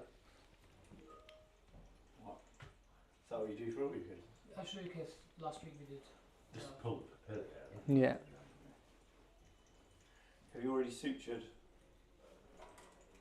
Is that your primary suturing? Yeah. So you got the bridge in and you go up and round the plate, or Not all of them, because you have to. you're gonna have It's to- not for you're all gonna the have to have cases. some, aren't you? It's not for all the Not cases. all of them. Yeah. But yes. Otherwise it'd no, seem like a quite an open flap. No, you only the open flap. You will approximate the tissues Yeah, I was gonna say. 60-70% of the areas. And then And then you the pull- canine, you will pull the papilla down to this too. I was gonna say. Posteriorly, it has to be approximated without Yeah. pressure. Yeah, otherwise, not my heel, right? That's what I was thinking. I was like, it's a big gap. Cool. Sorry. Guys, no, thank you. Thank you so much. This is the preparation. Good presentation. This is the presentation. Thank you. We can discuss later on, of course, as we go along. On to Gareth with the My reception staff, she's here. Photogrammetry now. FP1 I used the cable in the end. Downstairs. You did it on her. That's a temporary. That's a temporary on what she's wearing now. Yeah, but I saw her. It looks so good, eh? Yeah, actually I took the implant out. She had a failed implant, Oh yeah. quite 10 years old. It was getting infected. Ah, that one. Yeah. Yeah. I took it 2 weeks ago. I pulled out. Did the Okay. PRF bone graft. Right? Okay. It's healed up. Nice. Well done. You remember we did that together for her. I remember. I remember. She looked so good. I'll show you I saw her this morning. I said, failed actually. "You're smiling nice." She said, "Thank you so much." Pulled out 2 weeks ago under the And left of the Very. So when take it out on the day of surgery? Yes. You can use it on shoulder show when it shows out not. You're fine. Good job. Thank you, Ram. It's a big room there.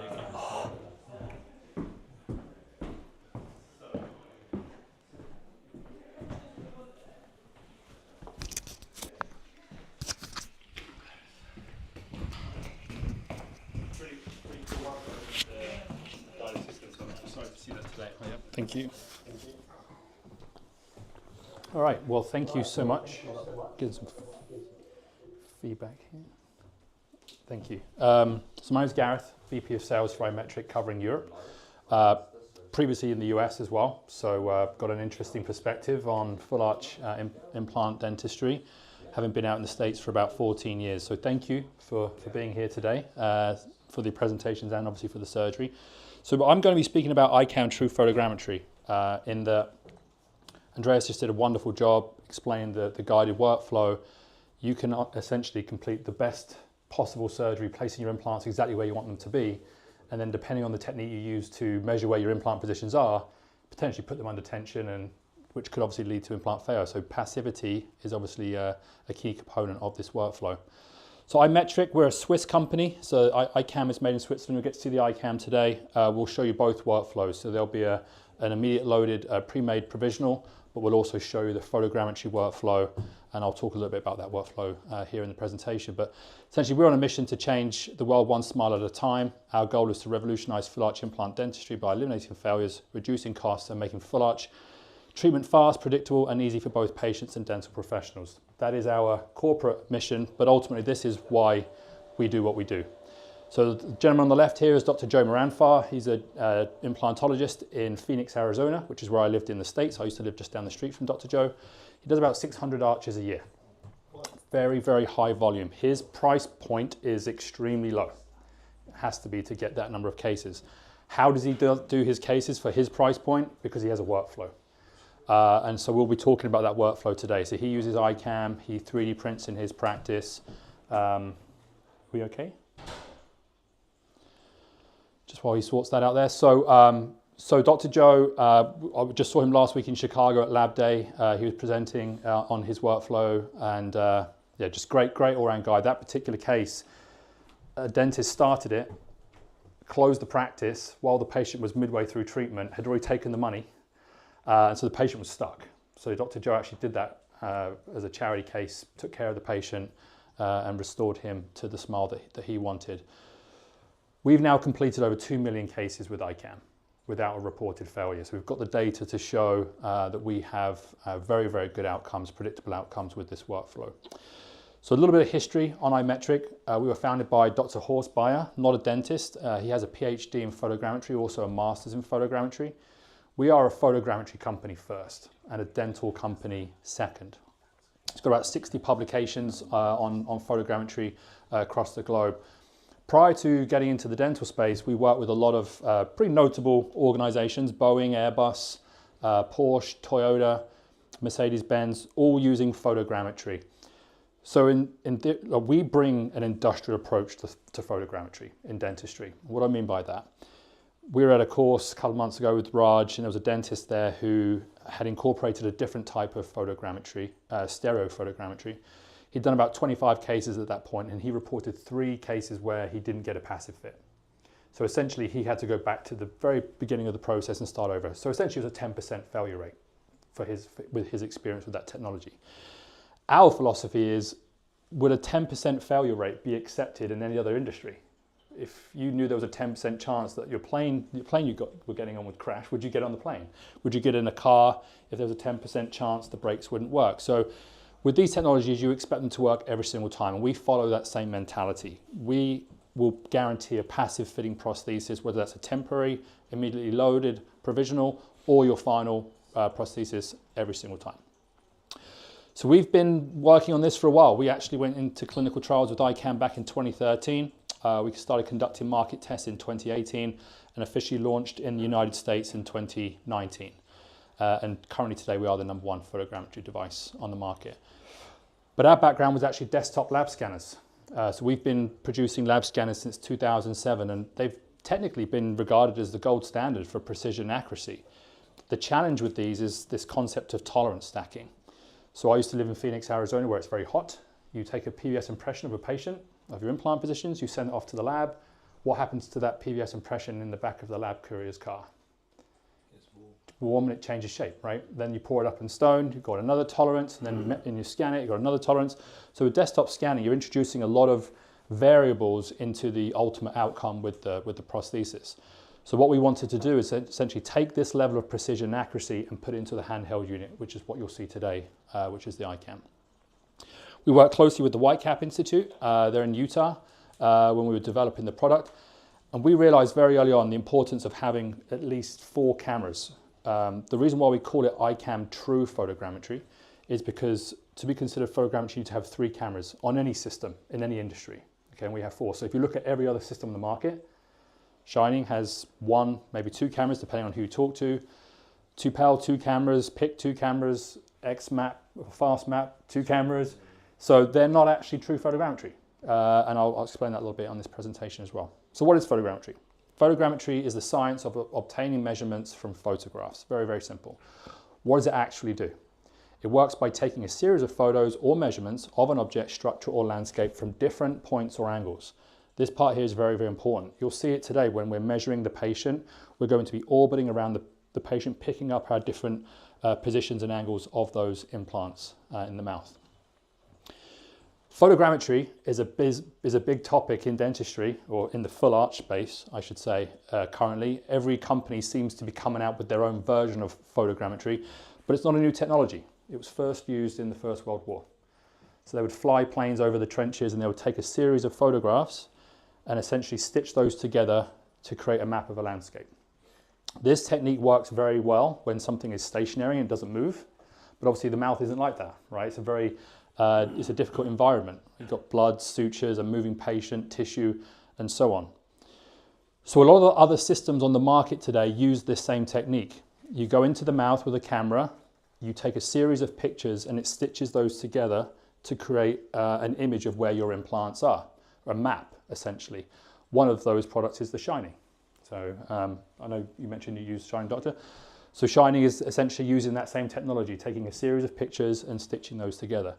The challenge is it's very difficult to calculate exactly how much overlap you have. And again, in the mouth, it's a very challenging environment to be working in. So there are some limitations with this type of technology, especially when you need to orient their scan flags in the mandible. And this is what the iCam measurement looks like. So you'll see this today. But again, not a very predictable environment. A lot going on here. A lot of blood, tissue, saliva, sutures, tongue, patient, and all of that good stuff. So when we think about our primary goal for restoring our full arch cases, what is our primary goal? What are we looking to do every single time? Passive, exactly. As I just mentioned, you can have the most perfectly placed implants exactly where you want them to be. And depending on the technique that you use to measure where those implants are, you could be putting those implants under tension. And there's a lot of data right now that's starting to suggest we won't see the potential issues for about 3 to 5 years. That's what they're predicting is the sort of amount of time that implants under tension by a titanium bar that will take to potentially see some failures. And in a presentation much like this with the inserter a couple of weeks ago in Bristol, there was a lab guy there and he was saying, a lot of my 4-year-old cases now, I'm starting to see a single implant fail. And they were scanned with an intraoral scanner, and he's starting to think that maybe there's something going on with the passivity with those cases. So there's a lot of different ways to measure our implant positions. We obviously have the analog intraoral verification jig technique. Who's using analog currently? We used to do that, Not anymore? Okay. Digital intraoral scan? Yep. Okay, so we'll talk about that a little bit today. Something that's quite popular in the US for smaller volume clinics is OptiSplint, which is more of a grammetry type system. Road Dental promote that quite heavily, but I think it's still an analog workflow, not a digital one. You've got stereo photogrammetry, and I'll talk about the differences with that. So PIC, Micron Mapper, 2PAL, OXO, they're all stereo photogrammetry. And then you have intraoral photogrammetry, which the Shining 3D is the most popular one of those. Are you aware of Apollo? Yes. I used them yesterday for a full dual article actually. Okay. Yeah, not sure how it's going to go. Yeah. I'll tell you. Yeah, let me know, but you might have to wait 3 to 5 years to find out actually how it went. That's the thing with this, is that, and this is what I'm going to talk about in a moment, that depending on the literature that you read, we're not really going to find out when you go to final what the long-term success will be, because of the amount of time it takes to see potential issues. And ultimately, and I'll talk about it in a moment, any system like that is still ultimately using an intraoral camera for the successful outcome of the case. And then we're kind of in our own category because we are true photogrammetry. We have the 4 cameras and so on, which I'll talk about in a moment. So how do you know the prosthesis is passive? When you see your final, patient's healed 6 months, 4 months, 6 months, you're seeing that final, how do you know as the clinician, as the doctor, that it's a passive fit? Sheffield test. That's probably the sort of gold standard, right? One doctor in America in one of these courses said it screws in, which is obviously the wrong answer, because ultimately it can still screw in, but not be passive. So we'll talk about the Sheffield test in a bit. I've got a study by Harvard that they did where they compared the 3Shape to ICAM, and they did a virtual Sheffield test, and we'll show you some outcomes there. So there are ultimately some enemies of passive fit. There are some things that essentially hinder us, or hinder you as the clinician, to really know whether the prosthesis is passive or not. The first one is the inability to detect it with the naked eye. So I work closely with a group out in the States called Clear Choice. They have 107 locations across the US, and I was part of their initial pilot with 3 locations.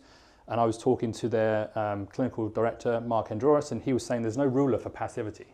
It's not like we can put the prosthesis in and touch it with a probe and it says green light, this is passive, or red light, it's not. It's your clinical judgment at the end of the day, right? Now, depending on which literature you read, currently the thinking is that about 100 microns is your tolerance. That's about how much you've got to play with, which is essentially the width of a human hair. That's the sort of, those are the parameters that you're working with as a clinician. So it's very challenging. You can do a Sheffield test, you can take an X-ray, you're touching it, you're feeling it, but ultimately it's very difficult to truly know whether the prosthesis was passive or not. There's also this concept of tolerance stack-up. I talked about it earlier on, right? Where you take a PVS impression, you pour that up in stone, you scan that, or maybe you have different systems in your workflow. Each step of the process essentially adds a layer of tolerance that gives you a final outcome. So if we have 100 microns as our piggy bank, let's call it, with full arch intraoral scanners, so Apollo is you're still using an iOS at the end of the day. Typically with intraoral scanners, you'll already be at the 100 micron threshold because you're using an intraoral scanner because of the way that they work. One of my jobs, one of the roles I had back out in the States was with Dentsply Sirona. So I helped launch the Prime Scan unit in the US and went through pretty rigorous training in Germany on intraoral scanners in general. And the way that they work essentially is to scan flat surfaces, buccal, lingual and occlusal surfaces of teeth. That's how the program is written. What do we not have in full arch implant cases? Teeth, right? So that's why a lot of systems are creating horizontal scan bodies like the Apollo, where it's trying to replicate teeth.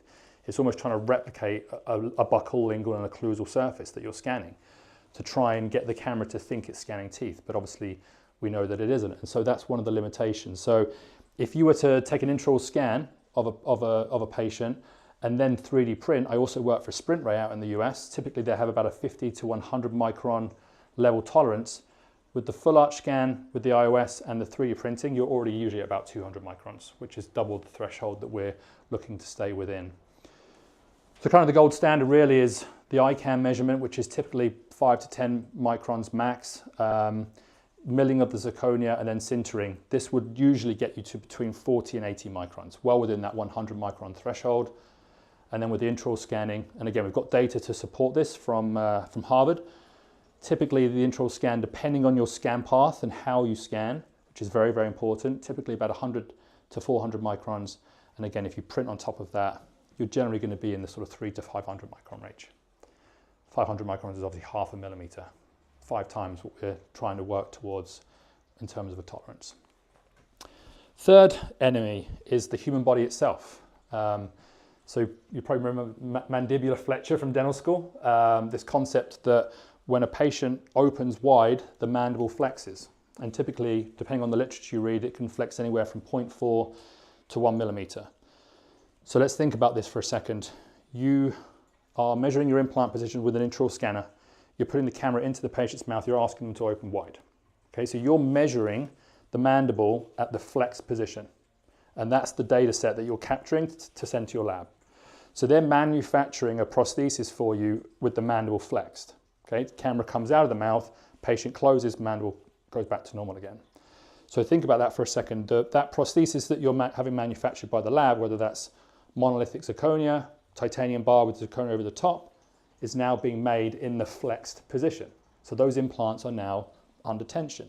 There's a reason why you're trained in dental school to take impressions with the patient at rest, because you don't want to create mandibular flexure for your impression, right? So this is why Harvard, being one, have done the studies to show that intraoral scanning of full arch implant positions may not be the best solution for long-term success of implants.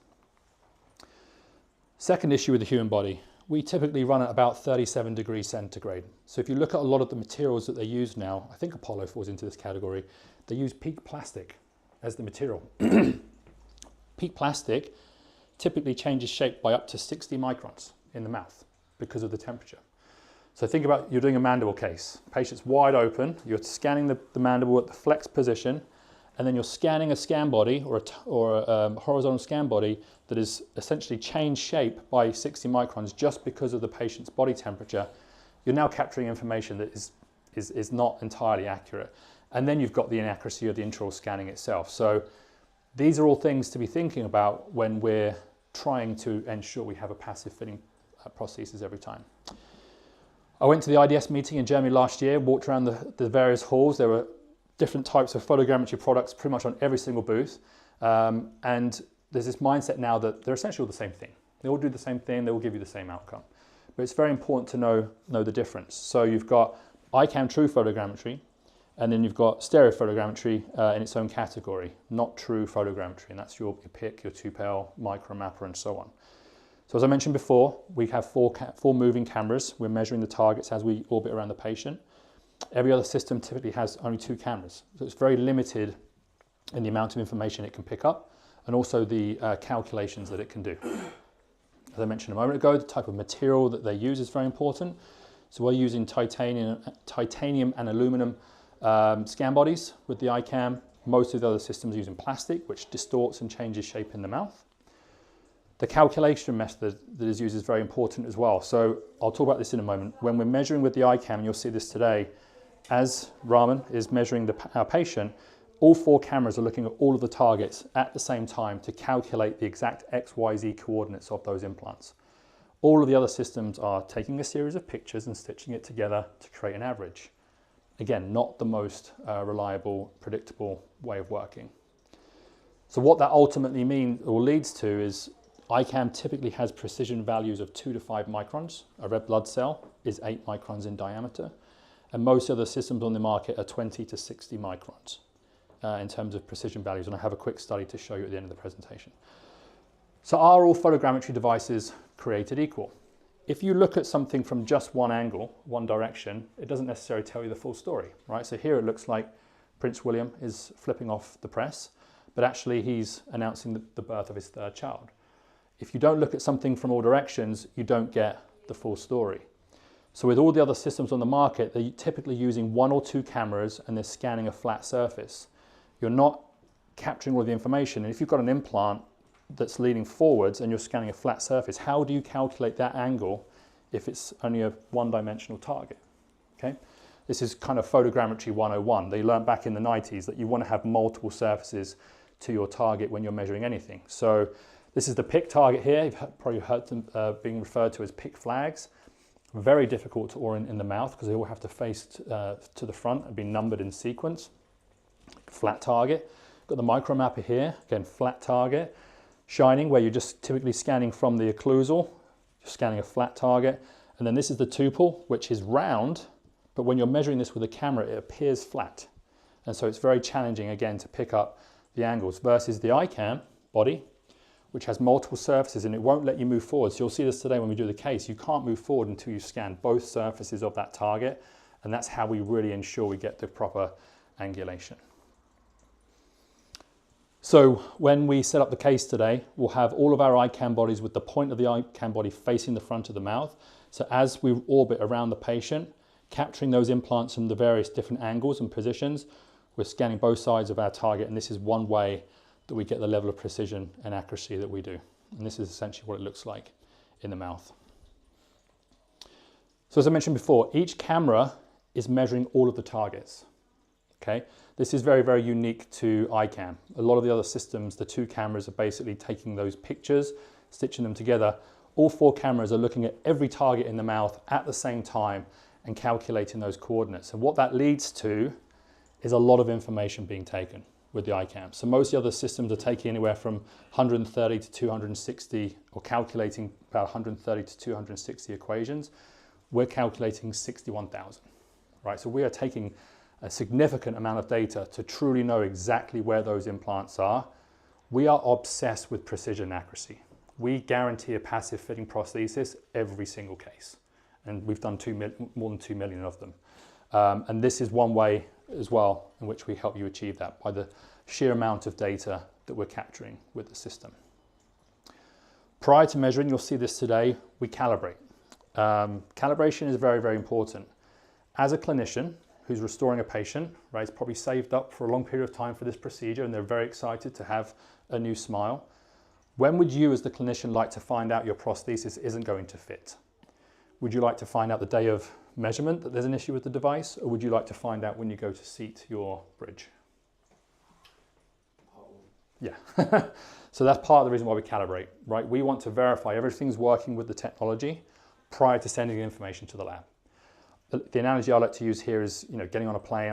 When I lived in the States, I'd fly 3 or 4 times a week, and I'd always look to the left to see what's going on in the cockpit when I got on board, and the co-pilot's like pressing all the buttons and doing all the checks. They're calibrating the plane. They're making sure it's working properly before they take off. And with planes, it's the safest way to travel, right? So we kind of follow that same philosophy. Let's verify everything's working correctly prior to moving forward to our measurement. So again, you'll see this today for the clinical case. We use a traffic light system. They start off red, turn orange, then green. Ultimately, the software is telling you when it's captured enough information. But this is the key thing here. We're orbiting around the patient, taking those implant positions from various angles. Remember slide 2 or 3 that talked, the terminology behind photogrammetry, measuring any target from a different position or angle. A lot of the other systems, like 212 for example, you typically just stand in front of the patient like this, or the X-Guide is above the patient, it can't move, right? We were in a case in Seville, a Nobel case, and they were having to move the patient's head around to try and get the different angles of the implants because the camera is stationary. Not the most ideal way for measuring implant positions. You want to be able to orbit around the patient, capturing those different angles. So this is what it looks like clinically. You'll get to see this today. Essentially, what you're looking to do is keep your targets within the circle here, orbiting around the patient, turning your targets from red to orange to green. Very, very simple to do, very, very straightforward, very efficient, and I'll come on to that in a moment. So no one's really using analog workflows here currently, but I'll run through this relatively quickly. Does the analog workflow work? Absolutely.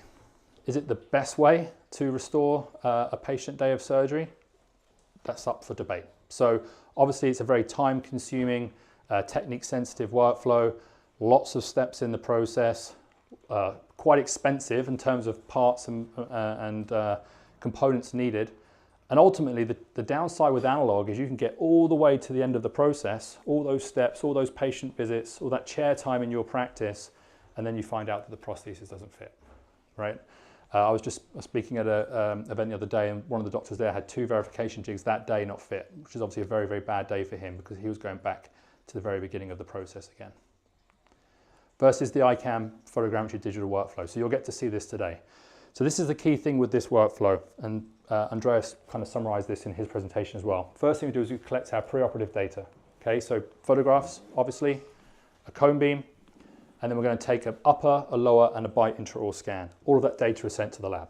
Okay, lab will do their digital wax up. If it's guided, they'll plan the case, they'll send you the guide, but they've basically completed the design before the surgery's even taken case. And you've ultimately approved it and said you're happy with it. The surgery takes place, that can be freehand, it can be guided, and now we need to collect our post-op data. So the first thing we do is we place our iCam bodies. We like to conduct this while the flap is still open. Okay, we want to, again, we're obsessed with precision and accuracy. We want to verify that the ICAM body is seated all the way onto the MUA, so we get the absolute highest level of precision and accuracy and ultimately the best fit of our temporary prosthesis. We're also big advocates of the Optrogate, which Andreas mentioned earlier on. Really does a nice job of retracting everything out of the way for you.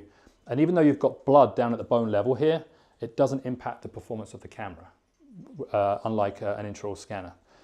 So now we have all of our ICAM bodies placed. Notice they're vertical, not horizontal, like lots of the other systems on the market. Again, Photogrammetry 101 states you shouldn't have a horizontal target because you'll get deviation across the length of the target. If you look at the patient's lower right here, these two implants are pretty much on top of each other. They're sort of blocking each other out. That would potentially be quite challenging to scan with an intraoral scanner, to get all the way around it and making sure you have enough data so that it doesn't kind of extract it from your measurement or your scan. So there's the setup. Very, very efficient. Typically it takes about 3 to 4 minutes to place those. Now we're ready to take our measurement. So essentially all you do is you move towards the patient, you get your ICAM bodies within the circle on the left here, and you just orbit around the patient, picking up the information. And even though we had those two implants that are pretty much on top of each other, it had no issue picking those up because you've got the multiple surfaces to your targets. Well, what kind of percentage of that scan flag does the camera have to pick up? Great question. So there are 10 targets on each side. It needs to pick up 3 targets. Just hacks it through, doesn't it? Yeah, it's really, really quick, about 19 seconds for that scan. So every set of ICAM bodies is calibrated in Switzerland. So it goes through our calibration device. When Raman's team set up the ICAM, we actually have to tell the ICAM, you're working with ICAM body set 1, 2, 3, 4, 5. So that when you take the measurement, the software actually looks for set 1, 2, 3, 4, 5. That's how precise we are. But if you were doing an FP1 case and half of this was hidden, it just needs to see those 3 targets and then it knows where it is and it moves forward. That's good. How long will it take for you to take that? 19 seconds. Okay. You'll see that today. Well, it's always less than 30 seconds to take it. Yeah, so super, super efficient, super fast. But the key thing with this is it doesn't matter whose hands are on the machine. It can be someone that's done 1,000 scans, or it can be someone that's done 1. The measurement you take, as long as the ICAM bodies have been seated correctly and you followed our protocols, the experienced doctor's measurement will be exactly the same to the inexperienced doctor. And that's the difference with intraoral scanning, where you need to have a scan protocol and be efficient and be good with scanning. We've made this sort of so easy to use that you don't see fluctuations in the outcomes based on experience. How far are you from patient when you do that? What is the exact distance, Raman, when you're measuring? So that's 30 centimeter. 30. Yeah, and this circle, so if you get too close, it'll say close here, and if you get too far away, it'll say far away. But essentially all you're looking to do is keep the targets within that circle. Okay. There was no challenge in that the other one because they're too close. You mentioned you could easily capture. Yeah, it had no issue. It had no issue picking those up. So if you look here, it picked up the front one initially, and then it immediately filled in the one behind. But then on maxilla cases, pterygoids has no issue picking those up as well. Whereas a lot of other systems on the market really struggle to pick up those posterior implant positions. We've got a client in the UK. They're a full arch group. They've got, I think, 8 or 9 locations. They do pterygoids pretty much in every case now. They've got 4,000 cases of data with ICAM, and it has no issue picking up the pterygoids.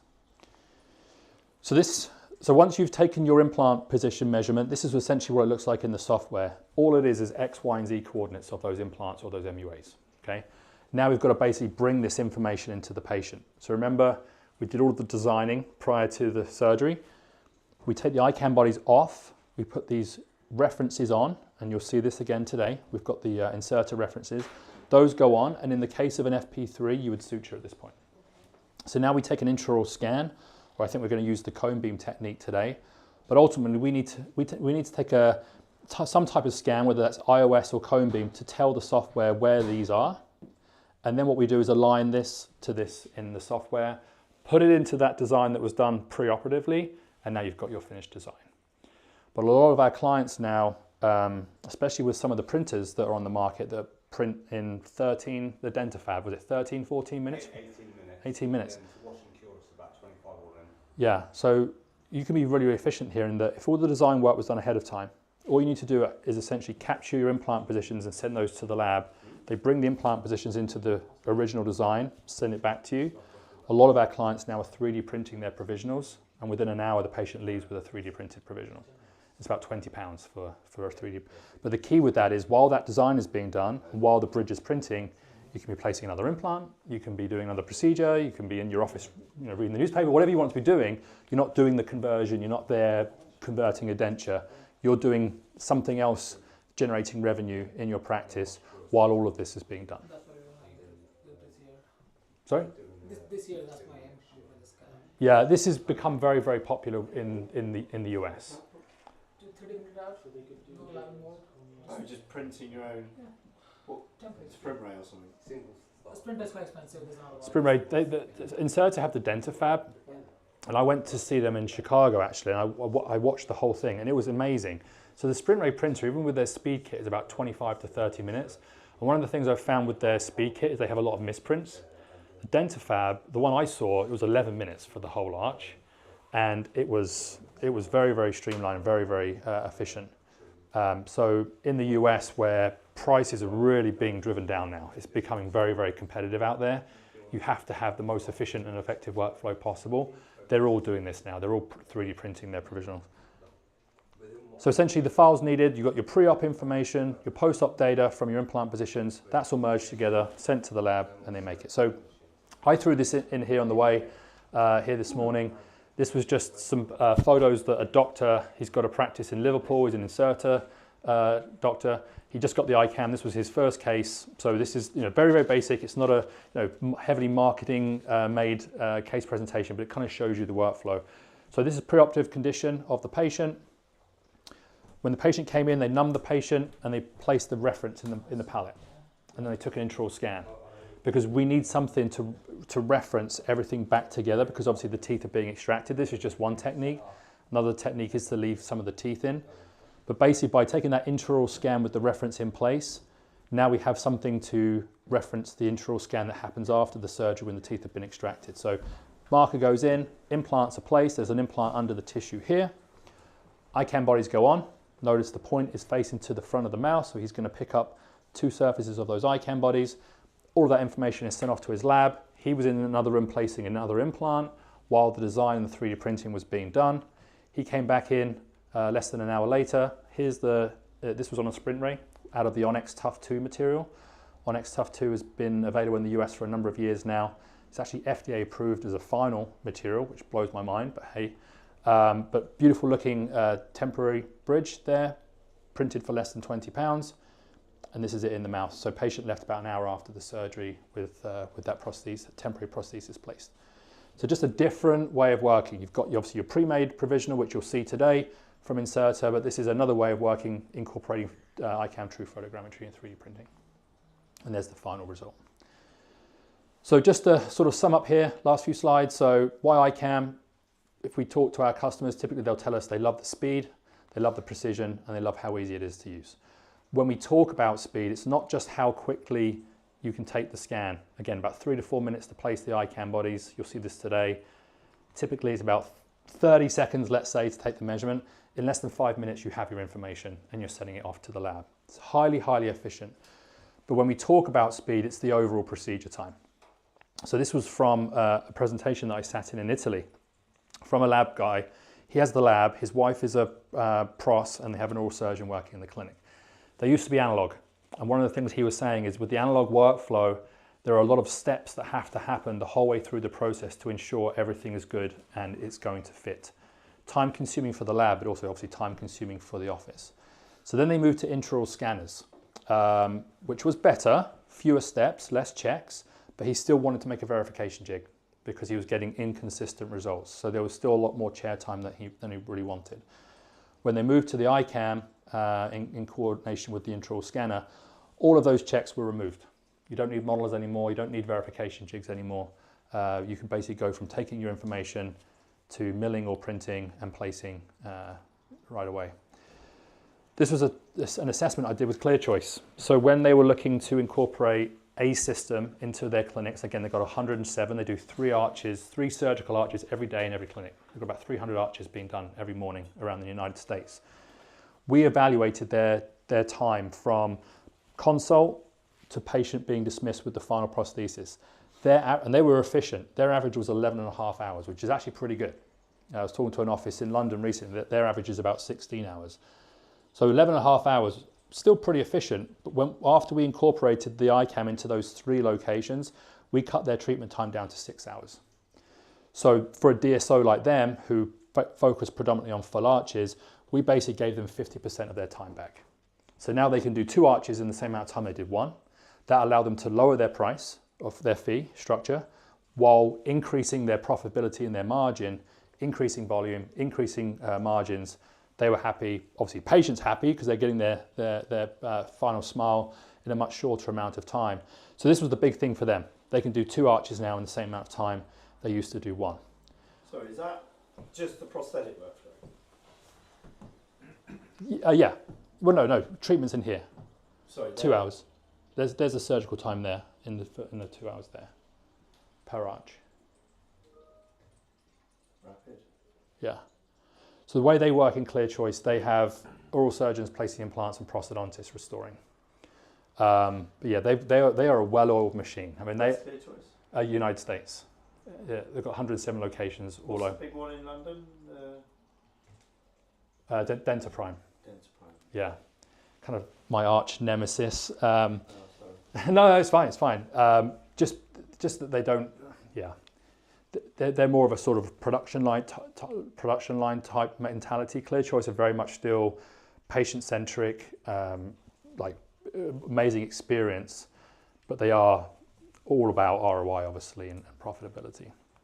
What we didn't account for while we were doing our assessment, I sat down with the lab director and I was like, what is your cost per case? Like for analog, what all the parts and pieces cost, the trays, the impression materials, the coping, all these different parts and pieces. We calculated all that out, and then we looked at what is the cost for comparing it to iCam. iCam is 40% cheaper than analog, just in the parts. So for getting the time saving, just imagine it took the same amount of time. It's actually 40% less cost just for the components versus the iCam. So what we found with them is that 8 cases essentially is your break-even point where the unit's paid for, just with the time saving the cost.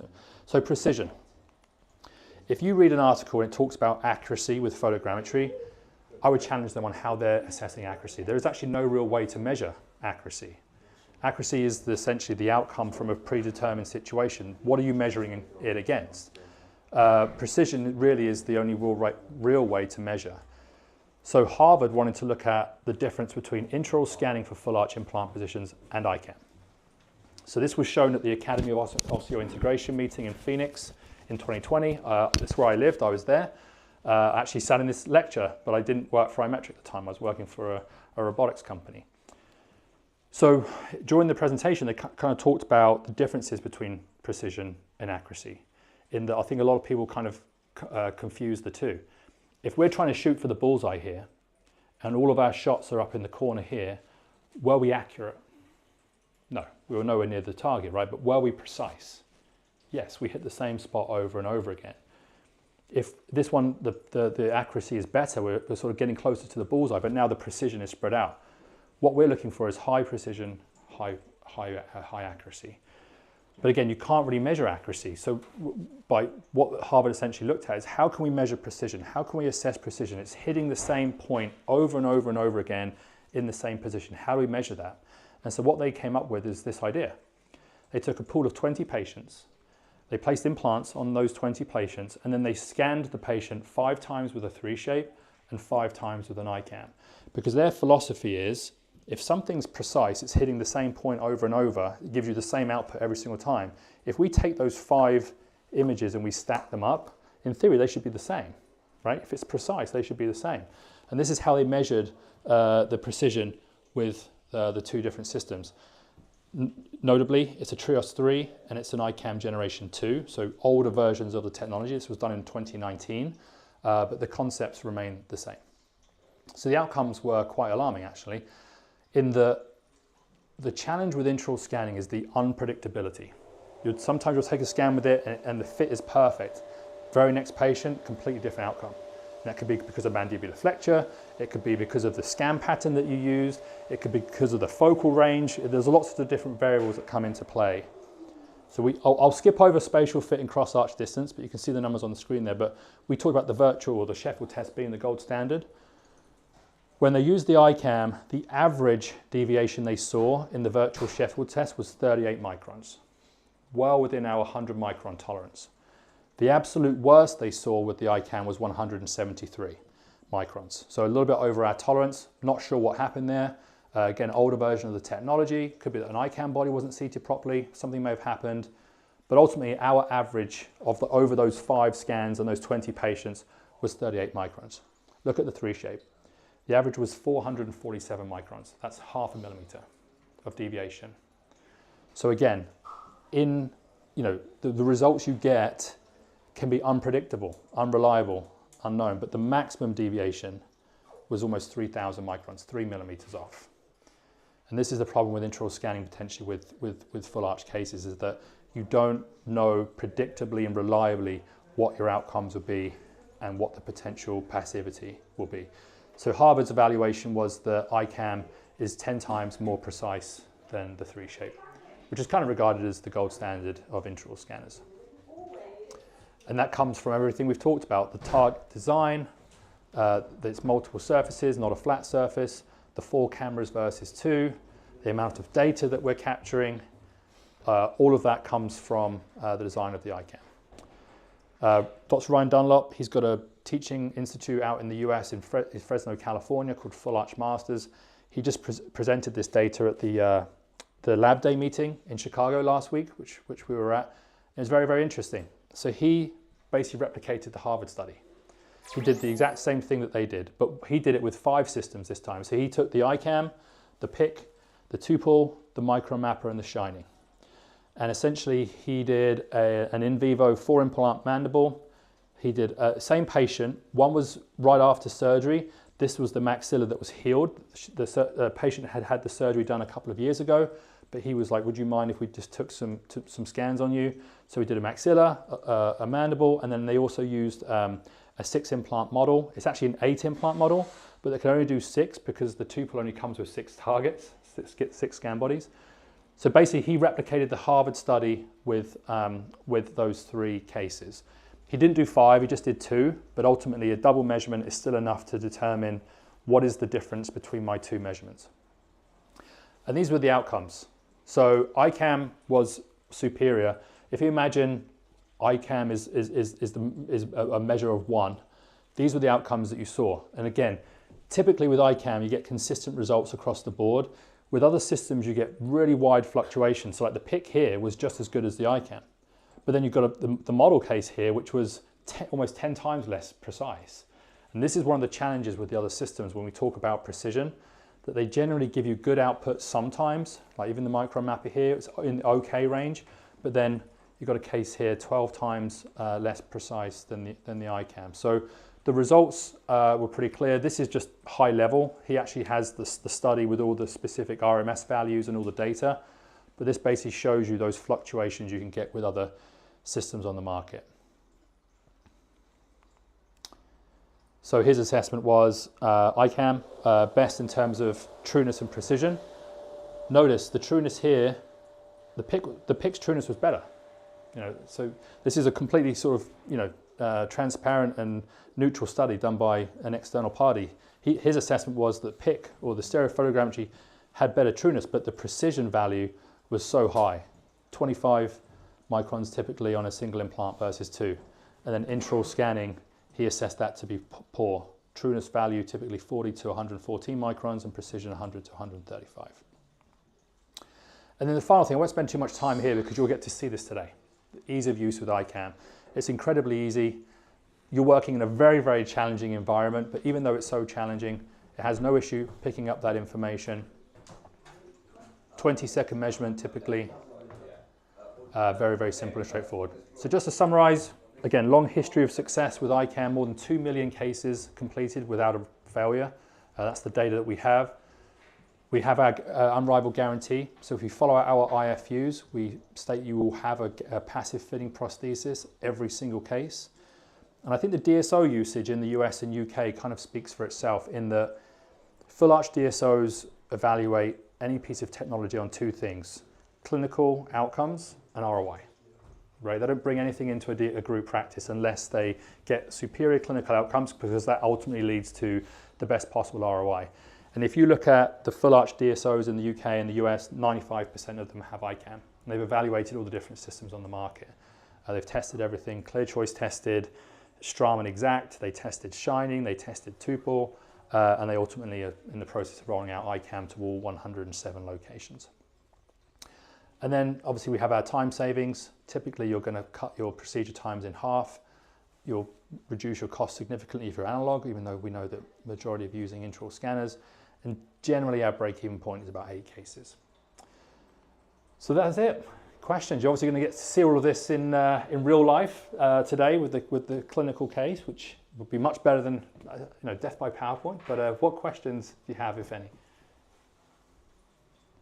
I guess those scan bodies can be sterilized and Yes, reusable. Yeah, we recommend them for between 50 and 60 cases. We're evaluating them right now. So one of the ClearChoice locations, he's a prosthodontist, he's crazy, his name's Dr. Bader. He's trying to do 1,000 cases with a single set of ICAM bodies, which we're really not happy about, because our thing is we recommend the 60. Going through the autoclave cycle, what happens is it wears away those targets. We want to have 2 to 5 micron levels of precision. And our worry is if you push the limit and you use them too much, you could then see fluctuations in your passivity. Titanium and aluminum. So they're not affected at all by the heat of the... No. You'll see in the study that was done, it said that it can change shape by about 3 microns, but nothing like the peak plastic or some of the other materials, which are 50 to 60 microns of change. Yeah. We're looking for 60. 60, the plastic What ones. scan body's made out of? Peak plastic usually. Yeah. Yeah, and then I was in a lecture last week in Chicago, and they were saying that you could use theirs 2,000 times. I'm thinking, 2,000 autoclave cycles, how can that possibly not completely warp and deviate the shape of that scan body? There's a lot of misinformation. That's why we sort of like to give a very educational type presentation, is that there's a lot of science behind this, and those plastic scan bodies will change shape. I mean, that's the reality. So, alrighty. Well, thank you for your time and attention. I try to sort of get it in before 11:30. I'm not sure where Raj is. Raj?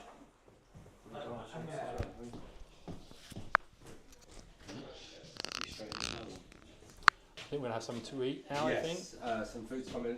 Should be here within the next 2-3 minutes. Is it here, Raj? Is it here? Yeah, Oh, downstairs. there we go. I'm going to crack on call number. And then once we start doing the fly, we'll go live, yeah? So he's going to start the process, anesthetic and everything, and then if you want to have some food, and then we'll come back up, and then we're good to go. So we're going to watch it up here? Yeah, you'll be watching up here, and as they're going through the process, I'll kind of narrate things, answer questions, and when we go through the workflow of the Profilo, I'll give you some hands-on implants. I can screen share the case if you want. Yeah, just quickly show us what you're going to do. Yeah, I think it'd be nice to kind of go through the implant. Just what you planned? Yeah. Before you... Yeah, the implant report gives you quite a lot of information, bone density, angulation. A lot of it is, from what Andrea said, is communication. The lab will never do anything without your consent to the final say-so.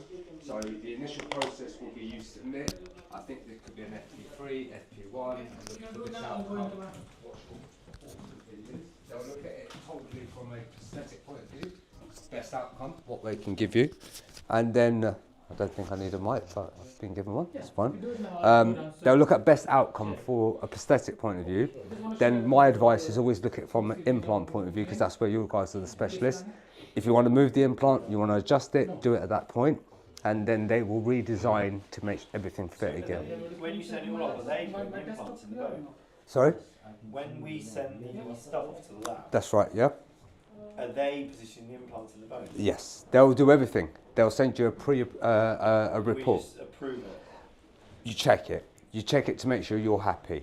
So you can look at positioning. You can look at if it's buccal lingually.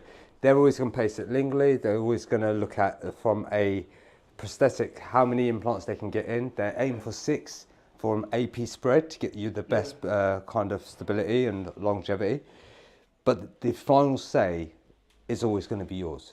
It's your indemnity, it's your insurance, it's your liability. So I will always check everything. I would never trust anyone, even though these guys are fantastic. And I'll be honest with you, 70% of my clinicians go ahead. That's what they do. But I'm very kind of cautious when it comes to that. So, just so I can make it, what was the lab we were speaking to earlier? Vivo Dental Lab, yeah. They're the inserter partners, so they are our partner lab. So they do all your inception of your files, planning, everything. So we have a very nice workflow. So with Inserter, we have reps around the UK. For you guys, all you guys, I'll be your rep because I'm based in London. So your first case, when you submit your first case, give me a shout. I'm doing it now with another lady in Essex, Jackie, who's got a full arch, dual arch case, and she wants to try it with the Inserter system. So I'm going over, going to help her, just show her. What they showed is quite straightforward. Photos, videos, but just give her the idea. Things that you miss out need to be a flat plane, Fahrenheit. Make sure it's straight, make sure the video's phonetics. We get in some. I like doing the videos because also from an indemnity point of view, I always ask the question, what's your expectation? Patients don't have much of an expectation, and it covers you from an indemnity point of view, and always ask the question, and it adds as a testimonial for your business as well. So once you've done that, you submit that via WeTransfer, the lab get it, the lab start planning, send you a pre-plan, so you get a plan, this is what we think we should do. At that point, you can look at it, look, I like that, I want to add another one in the back 6 if we can, please, because I think we've got enough bone. I want to make that on a 15 because I want to kind of go as far as possible into towards the cortical if I can. And then you would both agree with the final plan. And at that point, it's submitted and then sent for milling for the metal guides or printed for resin. So yeah, the process is quite slick and smooth. You'll have myself, you'll have Vivo. There's a nice level of communication, assistant support throughout the whole process, from submission to the day of the surgery. Like I said, me and Amit did a dual arch without a technician there on the day. So I've done about 65 cases in the last year. So I do a lot of full arches. So when my idea is I'll come in, I'll talk you through the kit. This is the case, this is the plan, and this is what we're doing. Make sure you've got the implants, the profilos, the screws. So the only thing you're really going to focus on the day is the box. And that's your main focus for the day, is what's coming in the box. So did you bring those for Amit, or does he buy a set off you? What's that then? The Inserter. Oh no, he's just invested into this kit, and he's bought a set of implants and a kit. He started off with a guided kit, and I think it was a small order of 30 to get the kit free of charge, and that gets him going to start doing the full arch cases. So he didn't need to invest in a freehand kit. We give you everything in your guided kit, so if you want to do some freehand cases as well, you can, using the exact same kit. So yeah, that's his. Otherwise, he could do it where we loan him the kit and he pays for it individually, and he does his cases like that. But it becomes more financially, it's not the right move because he's done, I think, 10 full arches in the last 4 months. He's done quite a few, and he's got quite a few coming as well. So yeah. May I ask you a question? Yes, of course. Regarding photogrammetry, right? Yes, sir. If everything is made for the temporary session, your temporary bridge is ready and everything, on the day of operation, why should we do photogrammetry? Because shouldn't we do it on the permanent, when we want to go ahead and do the permanent, and then send it to the lab? Or what are you going to use that information? So they're two separate workflows. So photogrammetry, the way I explain this is very straightforward. So if you're doing anything over the region of 10 arches a year, you should definitely explore the photogrammetry route for cost efficiency, because at that point, this whole box costs money. It's taken out of your margin, and if you want to be price competitive, photogrammetry is the route to go down. Because but why does he do it on the surgery day? Today we're just doing it for demo purposes. We're just to show you. No. So we could theoretically, we could do this surgery and be out with it in 2.5 hours with the stackable guide, give them the load, and off we go. But for this event, we wanted to show you, if we decided to go down because no one's ever done this before, where they've shown you live, this is how this works. They always have demos, presentations, sales points of views, but real world is a different world. Real world, you get the blood, you get the issues, you get the scan picking up or not picking up. So we wanted to show you in real world terms what our devices and what our things can do. So yes, normally you would just use this, load, and that's it, and we would go. But what we wanted to show you is when we're doing that part, you can also go down the photogrammetry route where we do the implant placement through a part guide. So this is called part guide, fully guided. Part guide is we just do the osteotomies, place the implants, do the ICAM scan, do the scan body CT, and we finish there and print. Cost-wise, a printed arch is not going to cost you more than £25 in reality. Sorry, scan body CT. Yeah. So we. They walk across with scan bodies in to have another CT scan. Yeah. Yeah. During surgery. Yes. So we can do the soft tissue. What's the reason? Yeah. They've They've just introduced this, and the reason why is we're trying to perfect the microns, because your micron imprecision, it's what's causing most of the issues for breakage, for resorption, for failure. And it usually happens not straight away, because acrylic has some flexibility. So when I'm pushing, it will give. My hand and my eye are not going to be able to judge whether that's fully passive or not. This is where the technology that we've introduced for photogrammetry is very, needs to be exact. And I think what Gareth mentioned as well about competitors, Tupel, Shining, all the rest of them, it's great if you get 5 and 20 and do those tests 10 times in a row, you won't get the same results. And it's a repeatable accuracy, and we have got it down to 5 microns to the fit. And that's why we used to do scan bodies with the ICAM, so the ICAM scan bodies, the dice, intraoral scan with the tissue scan, and then we would go to print.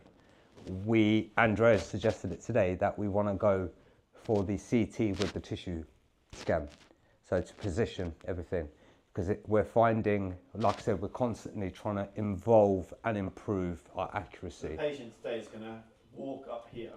Where's the CT scanner, or is it on the ground floor? I think it's downstairs. Yeah, I think it's downstairs. Walk across, and he's going to do a scan. Yeah. With scan bodies in. Yeah. Not the ICAM scan. No, just tissue scan bodies. Yeah. And that information, what do you use that for? Yeah, exactly. Because wouldn't it just be tidier just to close it all down, fit your temporary, whether it's printed on site or comes in the box, and then just take your tissue scan when it's all healed. Yeah. You only want your full accuracy for the long termers, or are you saying, because in one conversation you said the titanium bar going on nice and rigid splints them for preventing failure, ideally trying to, but your marginal fit might not be anything like what we want for our finals. So why don't we just focus on then the finals doing the CT scan when there's no blood all around the surgery? It also helps it's 3 months later, helps isn't it? with occlusion as well. So the occlusion you get from a CT scanner is always going to be better than an intraoral scanner, and so that's another concept here as well. That it helps with you. Yeah. But your CT scanner really? is not as accurate as picking up soft tissue, is it? No, but the lab is so experienced now in doing this that they can actually make it work with the CT. Andreas is probably the best person. It's more to do with the positioning of the implants and the tissue, because you're trying to rematch everything from your original scans, because from the point they come in for the initial scans, so that you've got your initial scans on the soft tissue, the teeth or the denture, whatever. So that from that point then you've got your surgical. So when you've got the software, you're exporting these files and putting them into your ExaCAD software with your designer now. There's going to be a point where your positioning needs to be accurate. So you're going to have to merge the files back together. Now, if there's no reference point for me to then merge these two things together for the implant position to the soft tissue, that's where this comes in. So we're just merging the files again. So people also use fiduciary markers, on pallet or on the buckle. Fiduciary markers also help with the same thing, because you want your points of reference to be in line. So what they'll do is they'll put the markers in before the treatment, take the scans, and then start the treatment. So we have a reference now for where our bite sits as well. Because one of my guys, Rob, has it all the time. His biggest issue with a lot of the other systems was he used Tupel Shining. the bite, getting the bite right, which is one of the hardest things to do. Because when you're merging things in the files, You're going straight from digital to live. yeah, We all know. Yeah. You like buying that, boom, and you're like, oh, that's not quite as like it was in the digital plan. yeah, because when they're merging the files, they're just merging two files without any context of placement. My logic here today as a clinician would be get the implants in, fit this lovely thing that they're giving to us. Yeah, Chill. Check the occlusion properly with my temps. yeah, And then I'd scan that. that's right, yeah, And then I'd send that info yes, with my iCam info. yeah, Really necessarily need another CT scan, I don't know why you need that. And then the lab have got a live checked occlusal surface. That's with my right. temp. I do that quite a lot on my bridges. Like next week I've got a tricky case and I'm restoring lower left and upper right, and I'm actually just going to check with acrylic sort of temps. I ease in the mouth, check all the occlusion, and then I say, and now I'm happy to go to fit. Okay. So what's the difference between that and just doing it full on? So you're saying like a try it, right, before you go to the final. Yeah. Yeah. So Well, this is my trying today. yes. Because the implants I'm going to